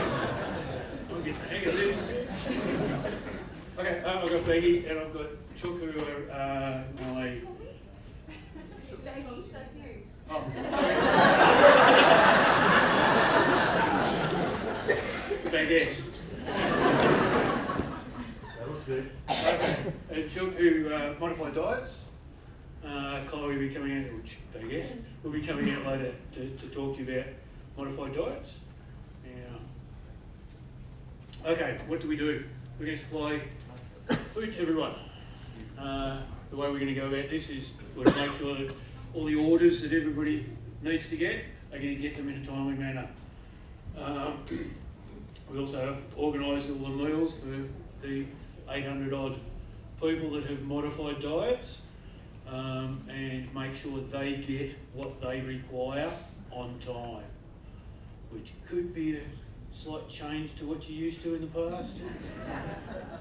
I do know the last time we had major issues. Hopefully that ain't going to happen again. Okay, how do we do this? Right. We've already done all the phone calls with all the parents and the leaders and whatever that have got all the modified diets and everything, and hopefully sorted all of those out. We will be running a full warehouse and everything across the road from where all the activities are, which will be right next door to Chief's Approach. Last time you were welcome to come over there. I believe it's a work area. We have equipment going through there, forklifts and everything, high-vis, the whole lot. So if you have issues with your catering, go through your sub-camp headquarters. Right? They will have people down there that you can contact, and they will have direct contact with us. So it'd be quicker for you to go to your sub-camp, talk to them, and then they talk to us than trying to get us. Okay, that's the menu. That's the menu. Don't worry about it. It's in the chomp. Right, you'll get a copy of the chomp when you get your gear at lunchtime. But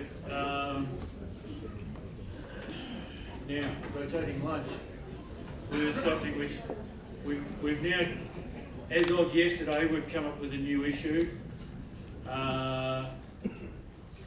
Prior to yesterday, this was going to rotate, so the lunches were going to rotate through, so that every lunch that go around. Things have changed with the number of packs and the number of this and the number of that. We'll be having packs from every sub-camp, 1, 2 and 3, going off-site every day. So we now have to reshuffle and work out how we're going to supply you the food to do a cut lunch to prepare before you leave. We haven't quite figured that one out yet. I only got hit with it yesterday. But we'll get over that hurdle, and your food will be still delivered to you the night before. So there's the chomp. The chomp is there. It has a lot of little nitbits in it for you, a couple of ideas on how to set things up and what to, how to set your kitchen up, and little things that you might need to know.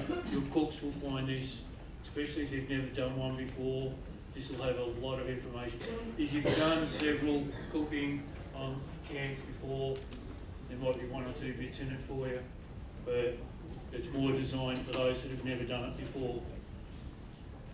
Food collection. Your initial perishable food collection will be between 2 p.m. and 5 p.m.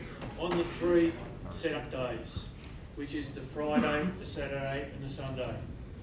Once you've got somewhere to receive them, come down and see us. We'll give it all to you.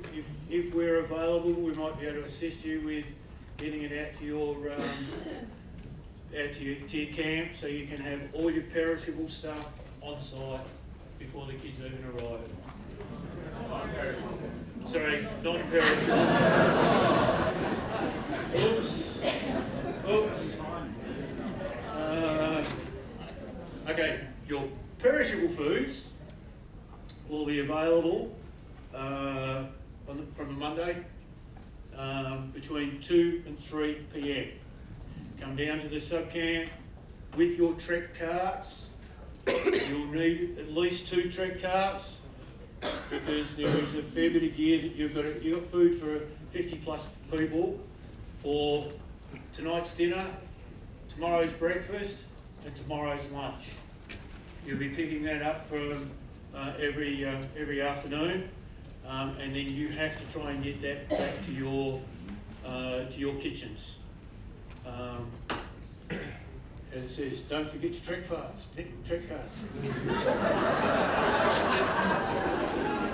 Got a better audience than yesterday.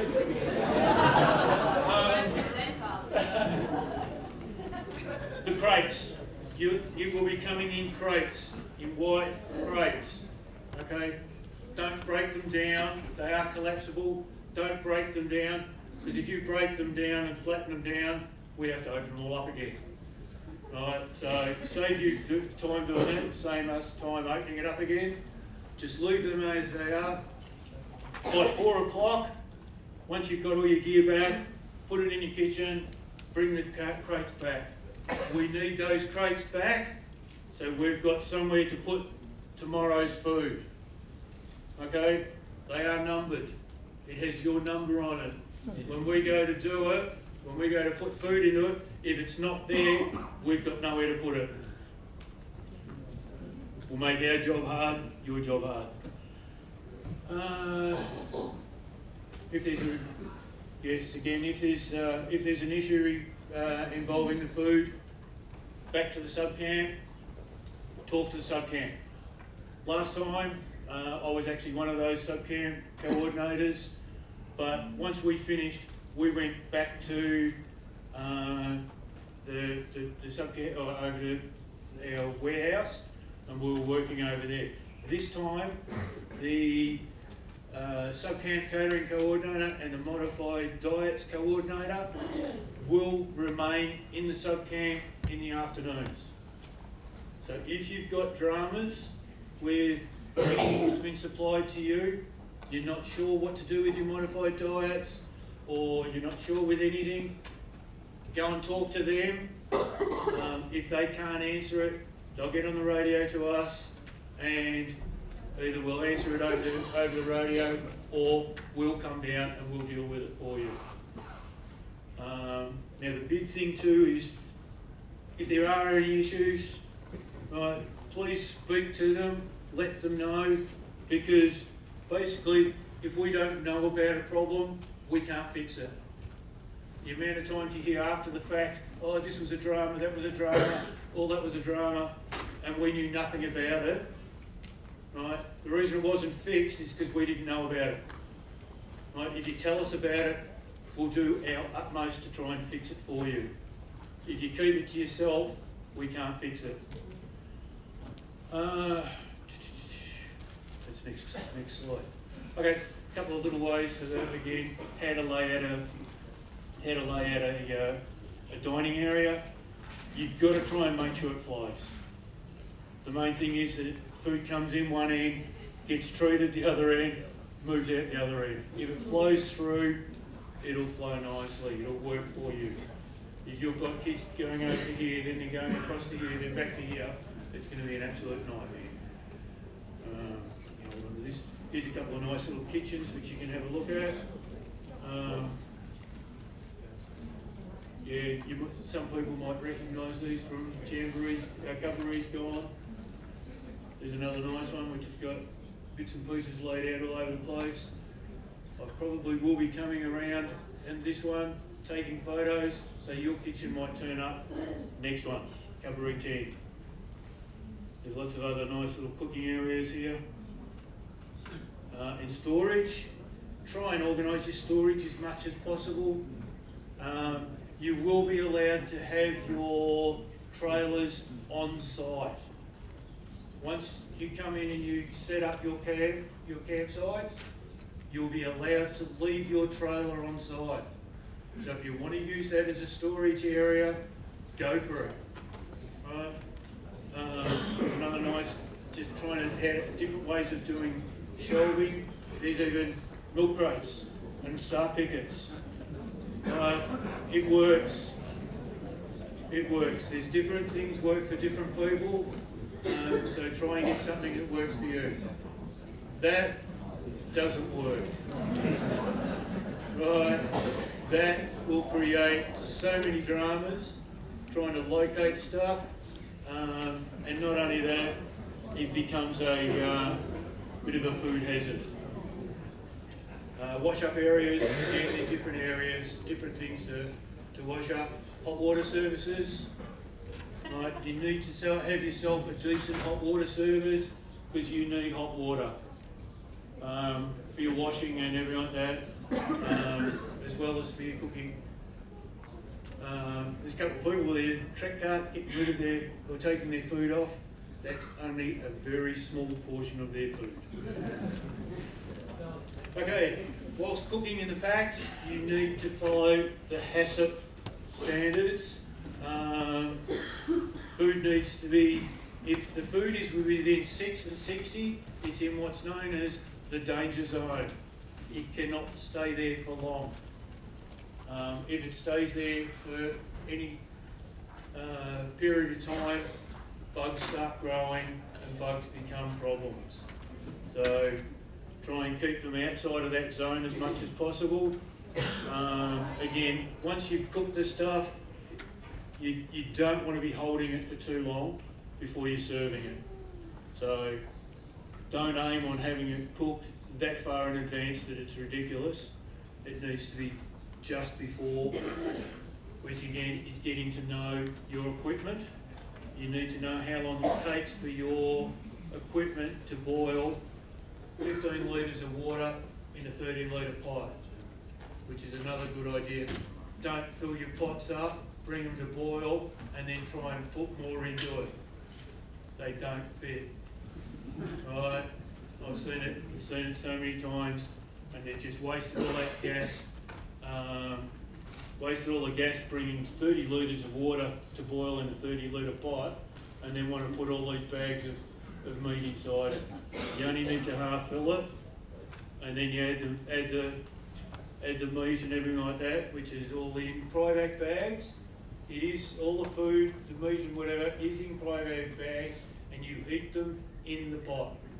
Apart from the first one, which is a barbecue.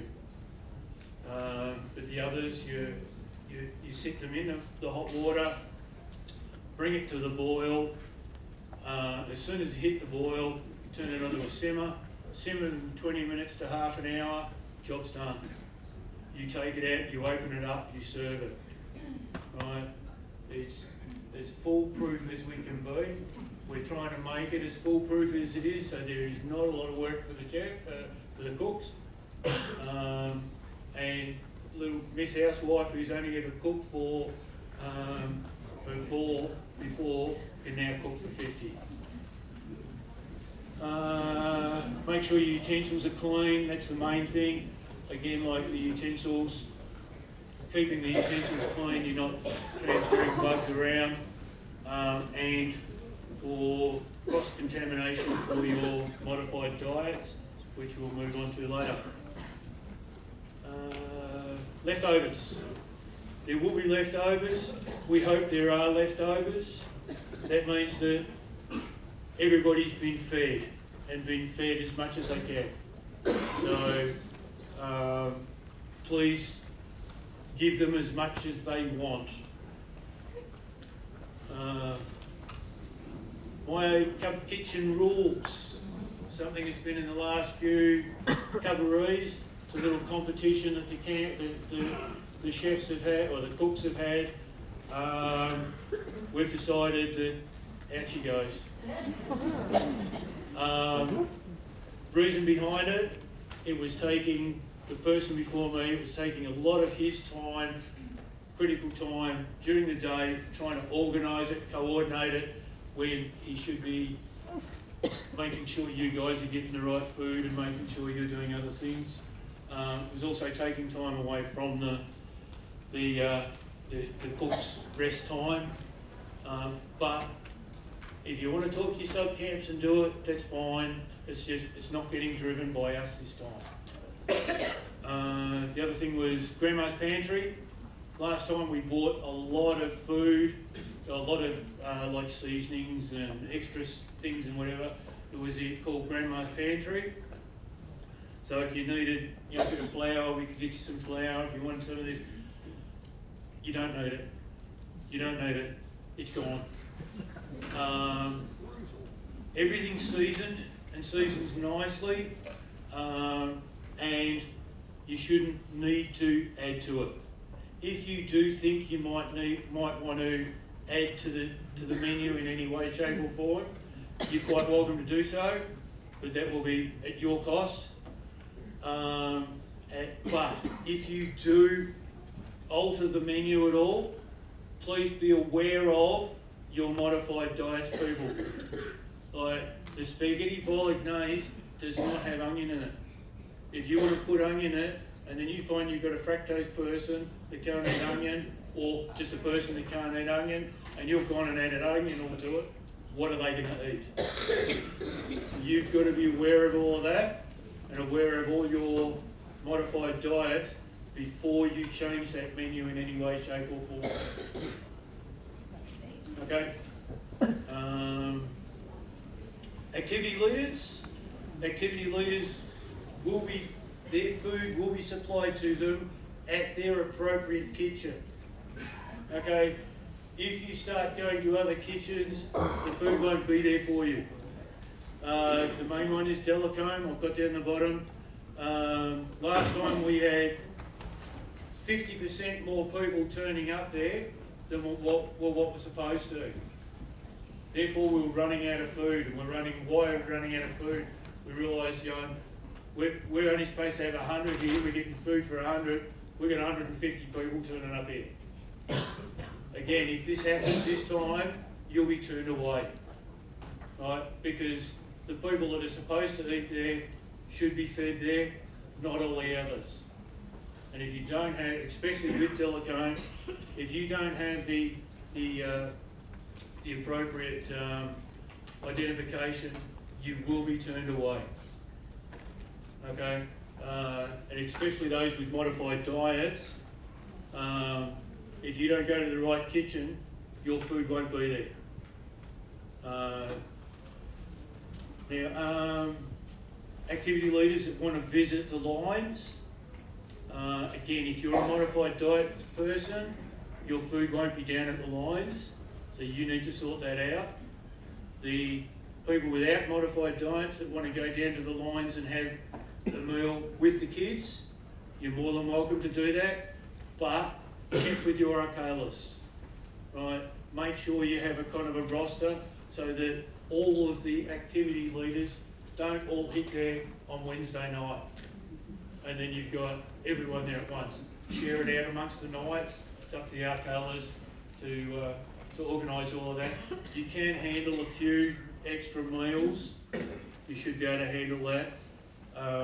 But please do make sure the kids and the line leaders eat first. It is their food. Right? And then if you're going down there, then you eat after them. Just so that they are fed and fed they're correct. The crates. At the end of the, I've already mentioned this, but we need to mention it again. The crates are hired. We need to get them back. So please make sure that they come back at the end of the camp. Just bring them back on the Thursday as per normal, and we'll get them. Now, you're welcome to take home any unused food. If it's still within day, or still, sorry, if it's still able to be taken home, you're welcome to take it home. Right?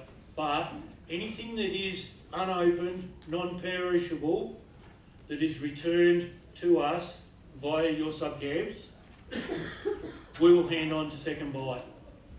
Second Bite is a thing happening in and around Melbourne, where it all goes to the homeless and whatever. So anything that gets returned to us, we'll get Second Bite up there on the Saturday, and they can take it all away and feed the homeless. So if there's stuff coming back and you've got a tin of something which you thought there is no way known our pack can use that, you know, it's too big, send it back to us and we'll move it on to wherever. But if you can use it in your packs, feel free to do so. And that's covered all of that. Now, modified diets.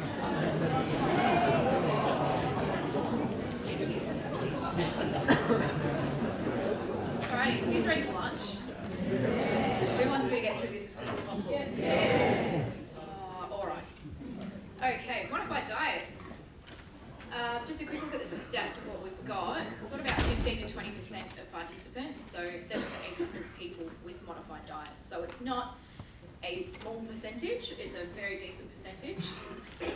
As you can see, it covers many different things, all the way from veggie to religious beliefs to allergies. So what we're doing is, due to the high prevalence of nut anaphylaxis, we will not be supplying any foods that contain nuts or nut products. That's it, nothing. So you don't have to worry about any of the food we give you is going to set off your kid with nut anaphylaxis. We're also really encouraging people to not bring any nuts on site. So please stress this to your leaders, to your kids, to your parents. We can't guarantee that there is not going to be a single nut on site. We're doing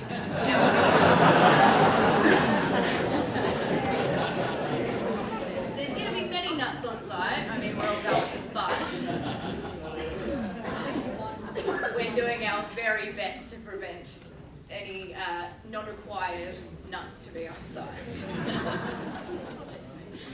Alright, how it works before Cuboree. So when you applied, you had to choose a menu.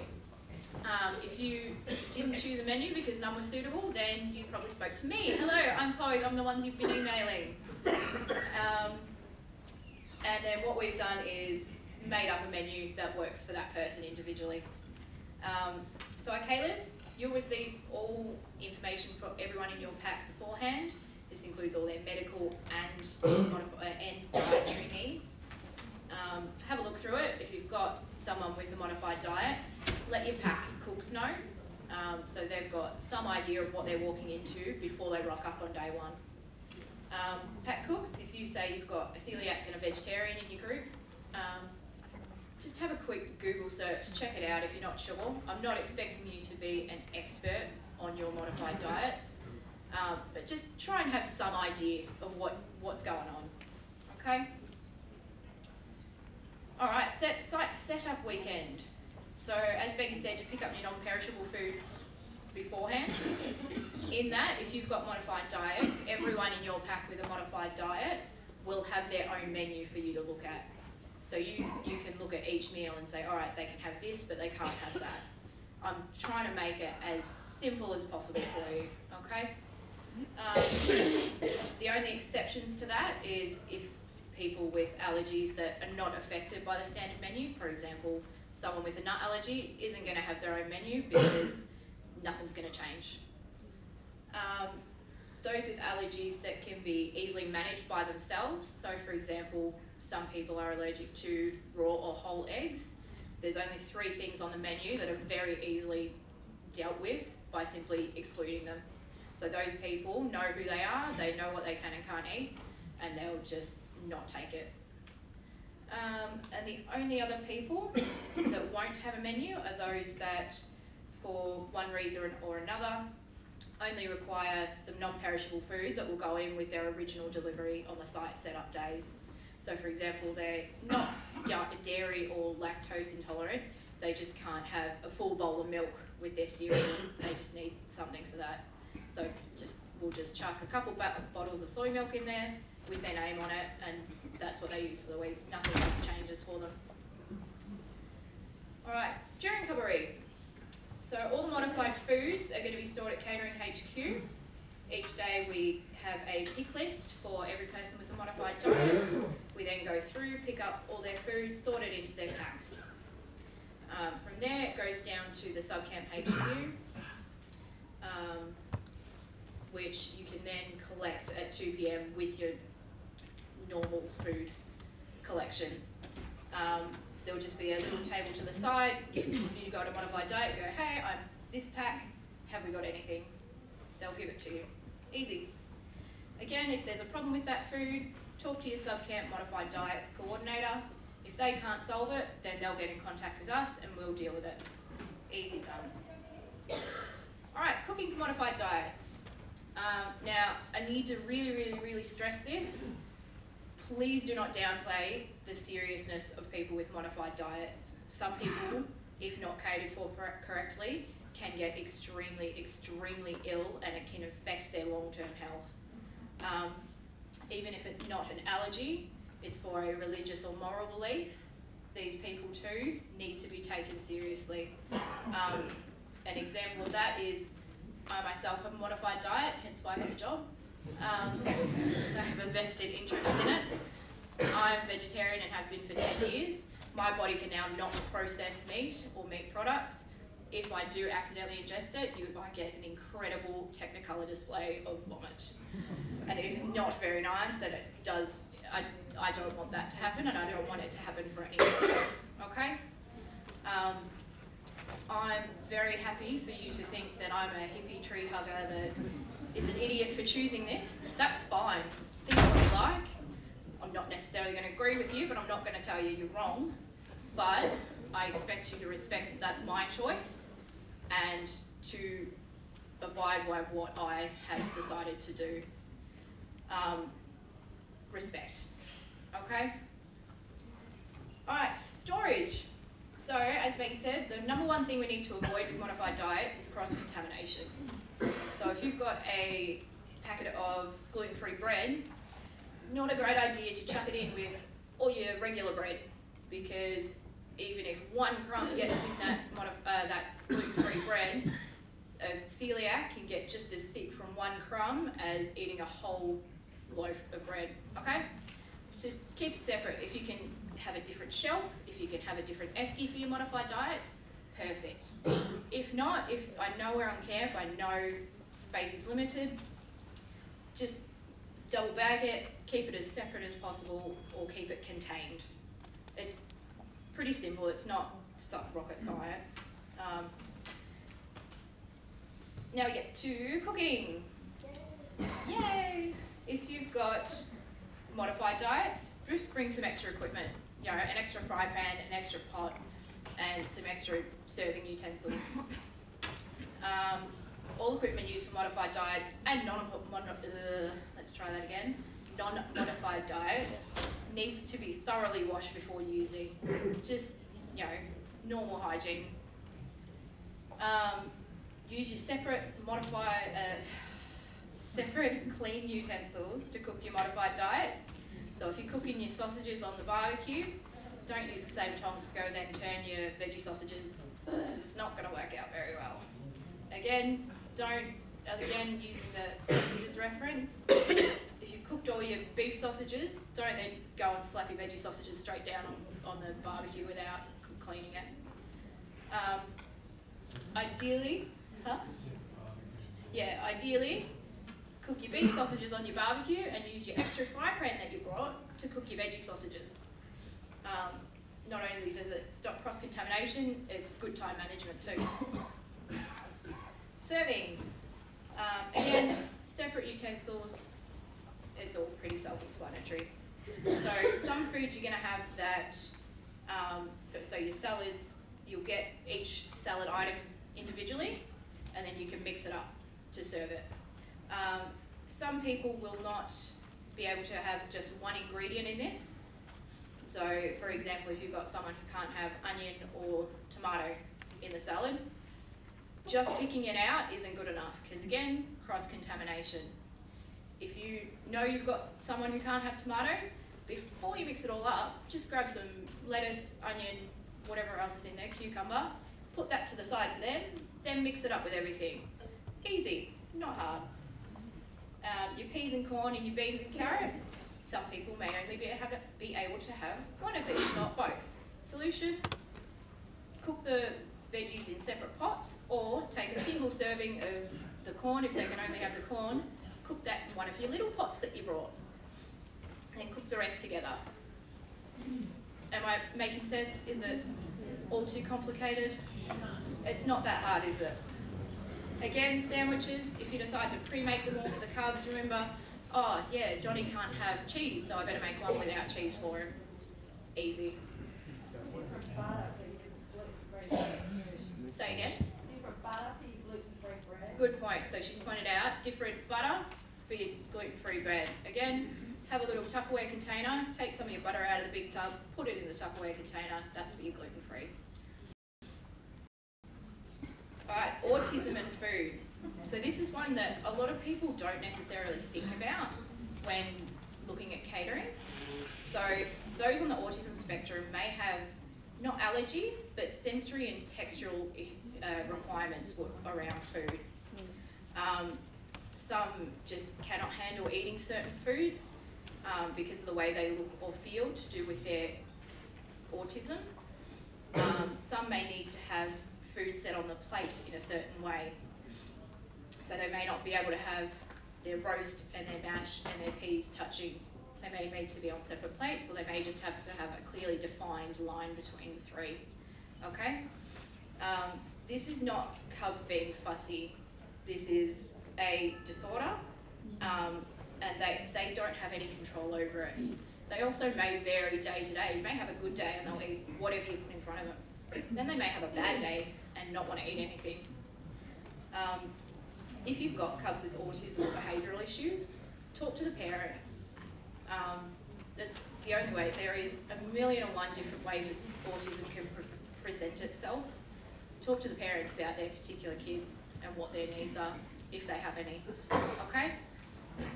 And on that, with fussy kids, if they're really throwing a tantrum, just will not eat the spaghetti bolognese and all they want is a Vegemite sandwich, give them a Vegemite sandwich. Like, it's 5 days, they're not going to starve, they're not going to have long-term health issues if they eat Vegemite sandwiches for dinner for 5 days. It is a big week for you guys as well as the kids. Just get through it, essentially. Don't make life harder for yourself than it needs to be. You'll always have plenty of cereal, you'll always have plenty of breads and spreads. If you keep a little bit of leftovers, or you know Johnny's not going to eat tomorrow night's dinner, so we're going to keep some of the spag bowl for tomorrow night for him, fine. Do whatever you need to make it happen, alright? Alright, clean up. Again, good cleaning, good hygiene. Washing dishes isn't dunking them into a lukewarm water and saying that'll be right. It's washing in hot water with soap and giving them a good scrub. Again, common sense. I know you guys know this. Summary, don't panic. It's not that hard. I've been doing all this work to make sure it is as easy as possible for you guys, okay? If you have any questions, I will be outside. We've set up a sample kitchen for you guys to have a look at. We've also got some of the cryovac food for you guys to sample, so you know that it's actually decent food. It's quite nice. If you think of anything after Cuboree, you can contact me on the email address. Just pop modified diets in the subject line and I'll get back to you. Alright? So I know you guys want to get out of here as quickly as possible to have lunch. If you've got any general inquiries that you think everyone would be interested in, ask them now. If you have any individual questions for myself or Baggy, again, we'll be outside and you can come and chat to us. The general questions for everyone we'll take now. Go on. Okay. Yes. Yeah, everybody on the back does that. So the question was, what about foods that may contain traces of nuts? If we excluded all the ones that say may contain traces of nuts, you'd be having water for a week. We've done our utmost to control it as much as possible, but that one's just not realistic, essentially. Is there any other questions? Can we get a microphone up there?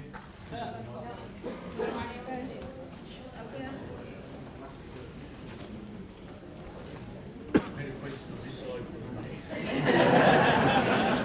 Right up in the back corner.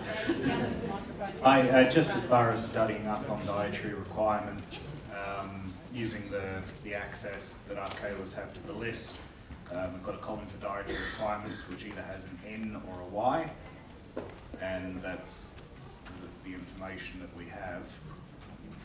Where do we go for the down requirements? Sorry, could you repeat it? I can't quite hear. Our Kayla's have access to a spreadsheet that gives the information on all of the members of our pack. Some of them aren't from our own pack, we've got combined packs. Yep. The dietary requirement information we have is a Y for yes or an N for no. So as far as boiling down on individual So on there, do you have a copy of their, what's it called, the health form, essentially? Yes, go So for it. Pack Caterers, in your system access you should be able to see everybody's application and who has what dietary requirements, who has what medical conditions, who's travelling on the bus, who's coming independently, when they had their last tetanus injection, you name it. If we can see it, you can see it for your pack. If you are having trouble or you can't see it, flick us an email and we'll deal with that later on. Okay?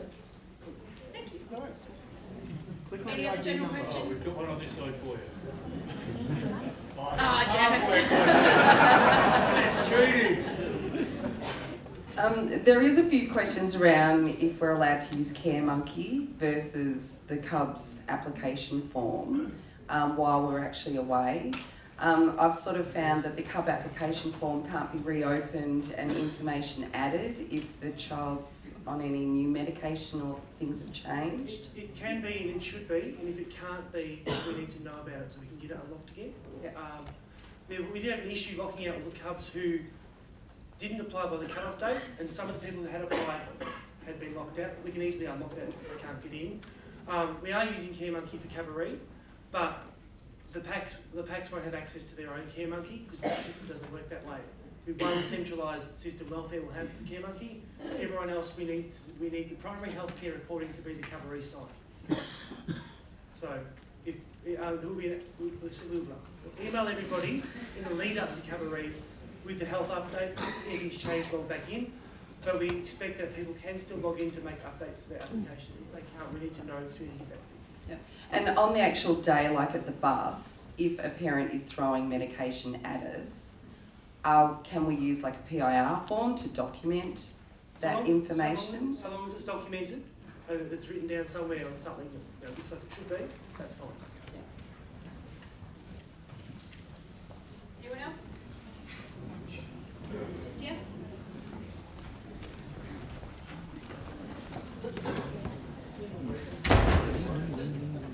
Just a quick thing about the arsenal. Is that going to be delivered daily, or is that, do we go and get that?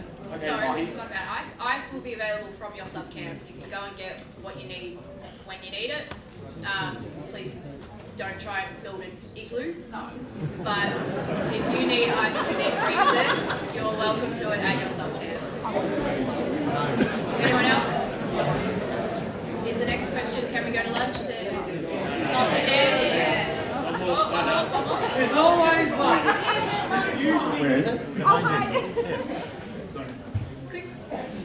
Can families with the child with specific fussiness for autism bring in their own foods, or can we just hide it from the rest of the pack? I am more than happy for you to bring in specific foods.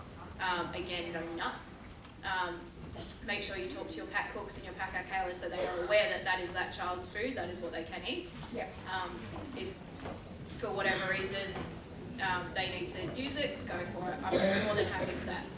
If we know what their specific foods are, we can supply it. We will be supplying it. If you would like to send some for your own peace of mind, just to make sure it's there, that's fine. As long as it's labelled that this is for Johnny and Johnny only, as this lady just said, controlling allergies. That food is not to be distributed to everyone, it's for Johnny and Johnny only. Okay? Okay, just before we do go, as I said before, any issues you have with your foods, your deliveries, your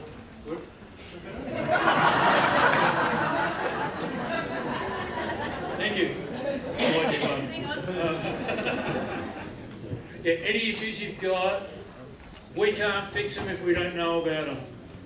So please let us know about any issues you're having when you're having them. Not several days later, not a week after the Cuboree. While you're having them, then we can fix it there and then. Because my ESP's on the blink at the moment, so I won't be able to just wander down there and fix it for you. Let us know and we'll fix it. Read the chomp. Got a question about how something works, read the chomp, check it's not in there, then ask the question. Okay? Okay, we'll see you at lunch. We're just set up out here. You want to, as we said, try a couple of the foods we've got. Sorry? Not yet. Not yet. Sit down, we're not ready yet. Okay, thank you, Catering. A couple of quick things before we go to lunch. We are running very, very late, and we're hoping that we can get lunch and all the things you need to do done in 45 minutes instead of an hour. Matt Dunstan, very quickly. Matt from the Victorian Scout Centre has got a present for every group that's here today. Matt. Free? Hello. Something free. All this talk of food's made you all hungry, hasn't it? I'm starving as well. All right, I'll be very, very quick. Ambulance Victoria have donated the 4 Steps for Life packs to us. There's one for every Scout group, so I'm asking all of the leaders here today to take these home to your groups. They're not for your cub packs specifically, but they're an excellent resource for teaching cubs and our youth in how to do CPR. So they have a couple of instruction CDs in them and a pillow slip, which if you open up, has an outline of a personage on it and instructions on it on how to do CPR. So you can put a pillow inside it and they can practice on that rather than mum and dad and their siblings. And a lot cheaper than a resuscitation panel. So if you would like to pick yours up, please come and see me in the back corner of the foyer. I'm hiding down there. And if you are also a district leader and you know of other groups in your district, so you're a DC or a district leader of whatever, and you know other groups who are in your district that are not able to be at one of the sessions yesterday or today, you can pick theirs up for them as well. If you are picking up more than one pack, the list that I have is in alphabetical order, so it would help me greatly if you can have your list of groups in alphabetical order as well, so I don't have to keep flipping backwards and backwards. All right? So, I look forward to seeing a few hundred of you down the back.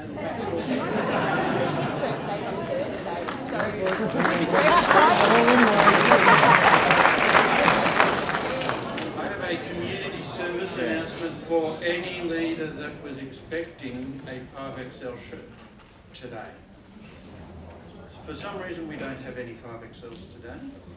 Please see Belinda at the conclusion of your pickup process and we will have them at setup day. Okay. Right, also during lunch as well, we have a gentleman here called Song. He's flogging off some roller bags and stretchers and all these things along here. If you're interested in that, please see him. Otherwise, we'll see you back here at about 20 past. If we can, if we can't, we can't. Do your best. Thank you, guys.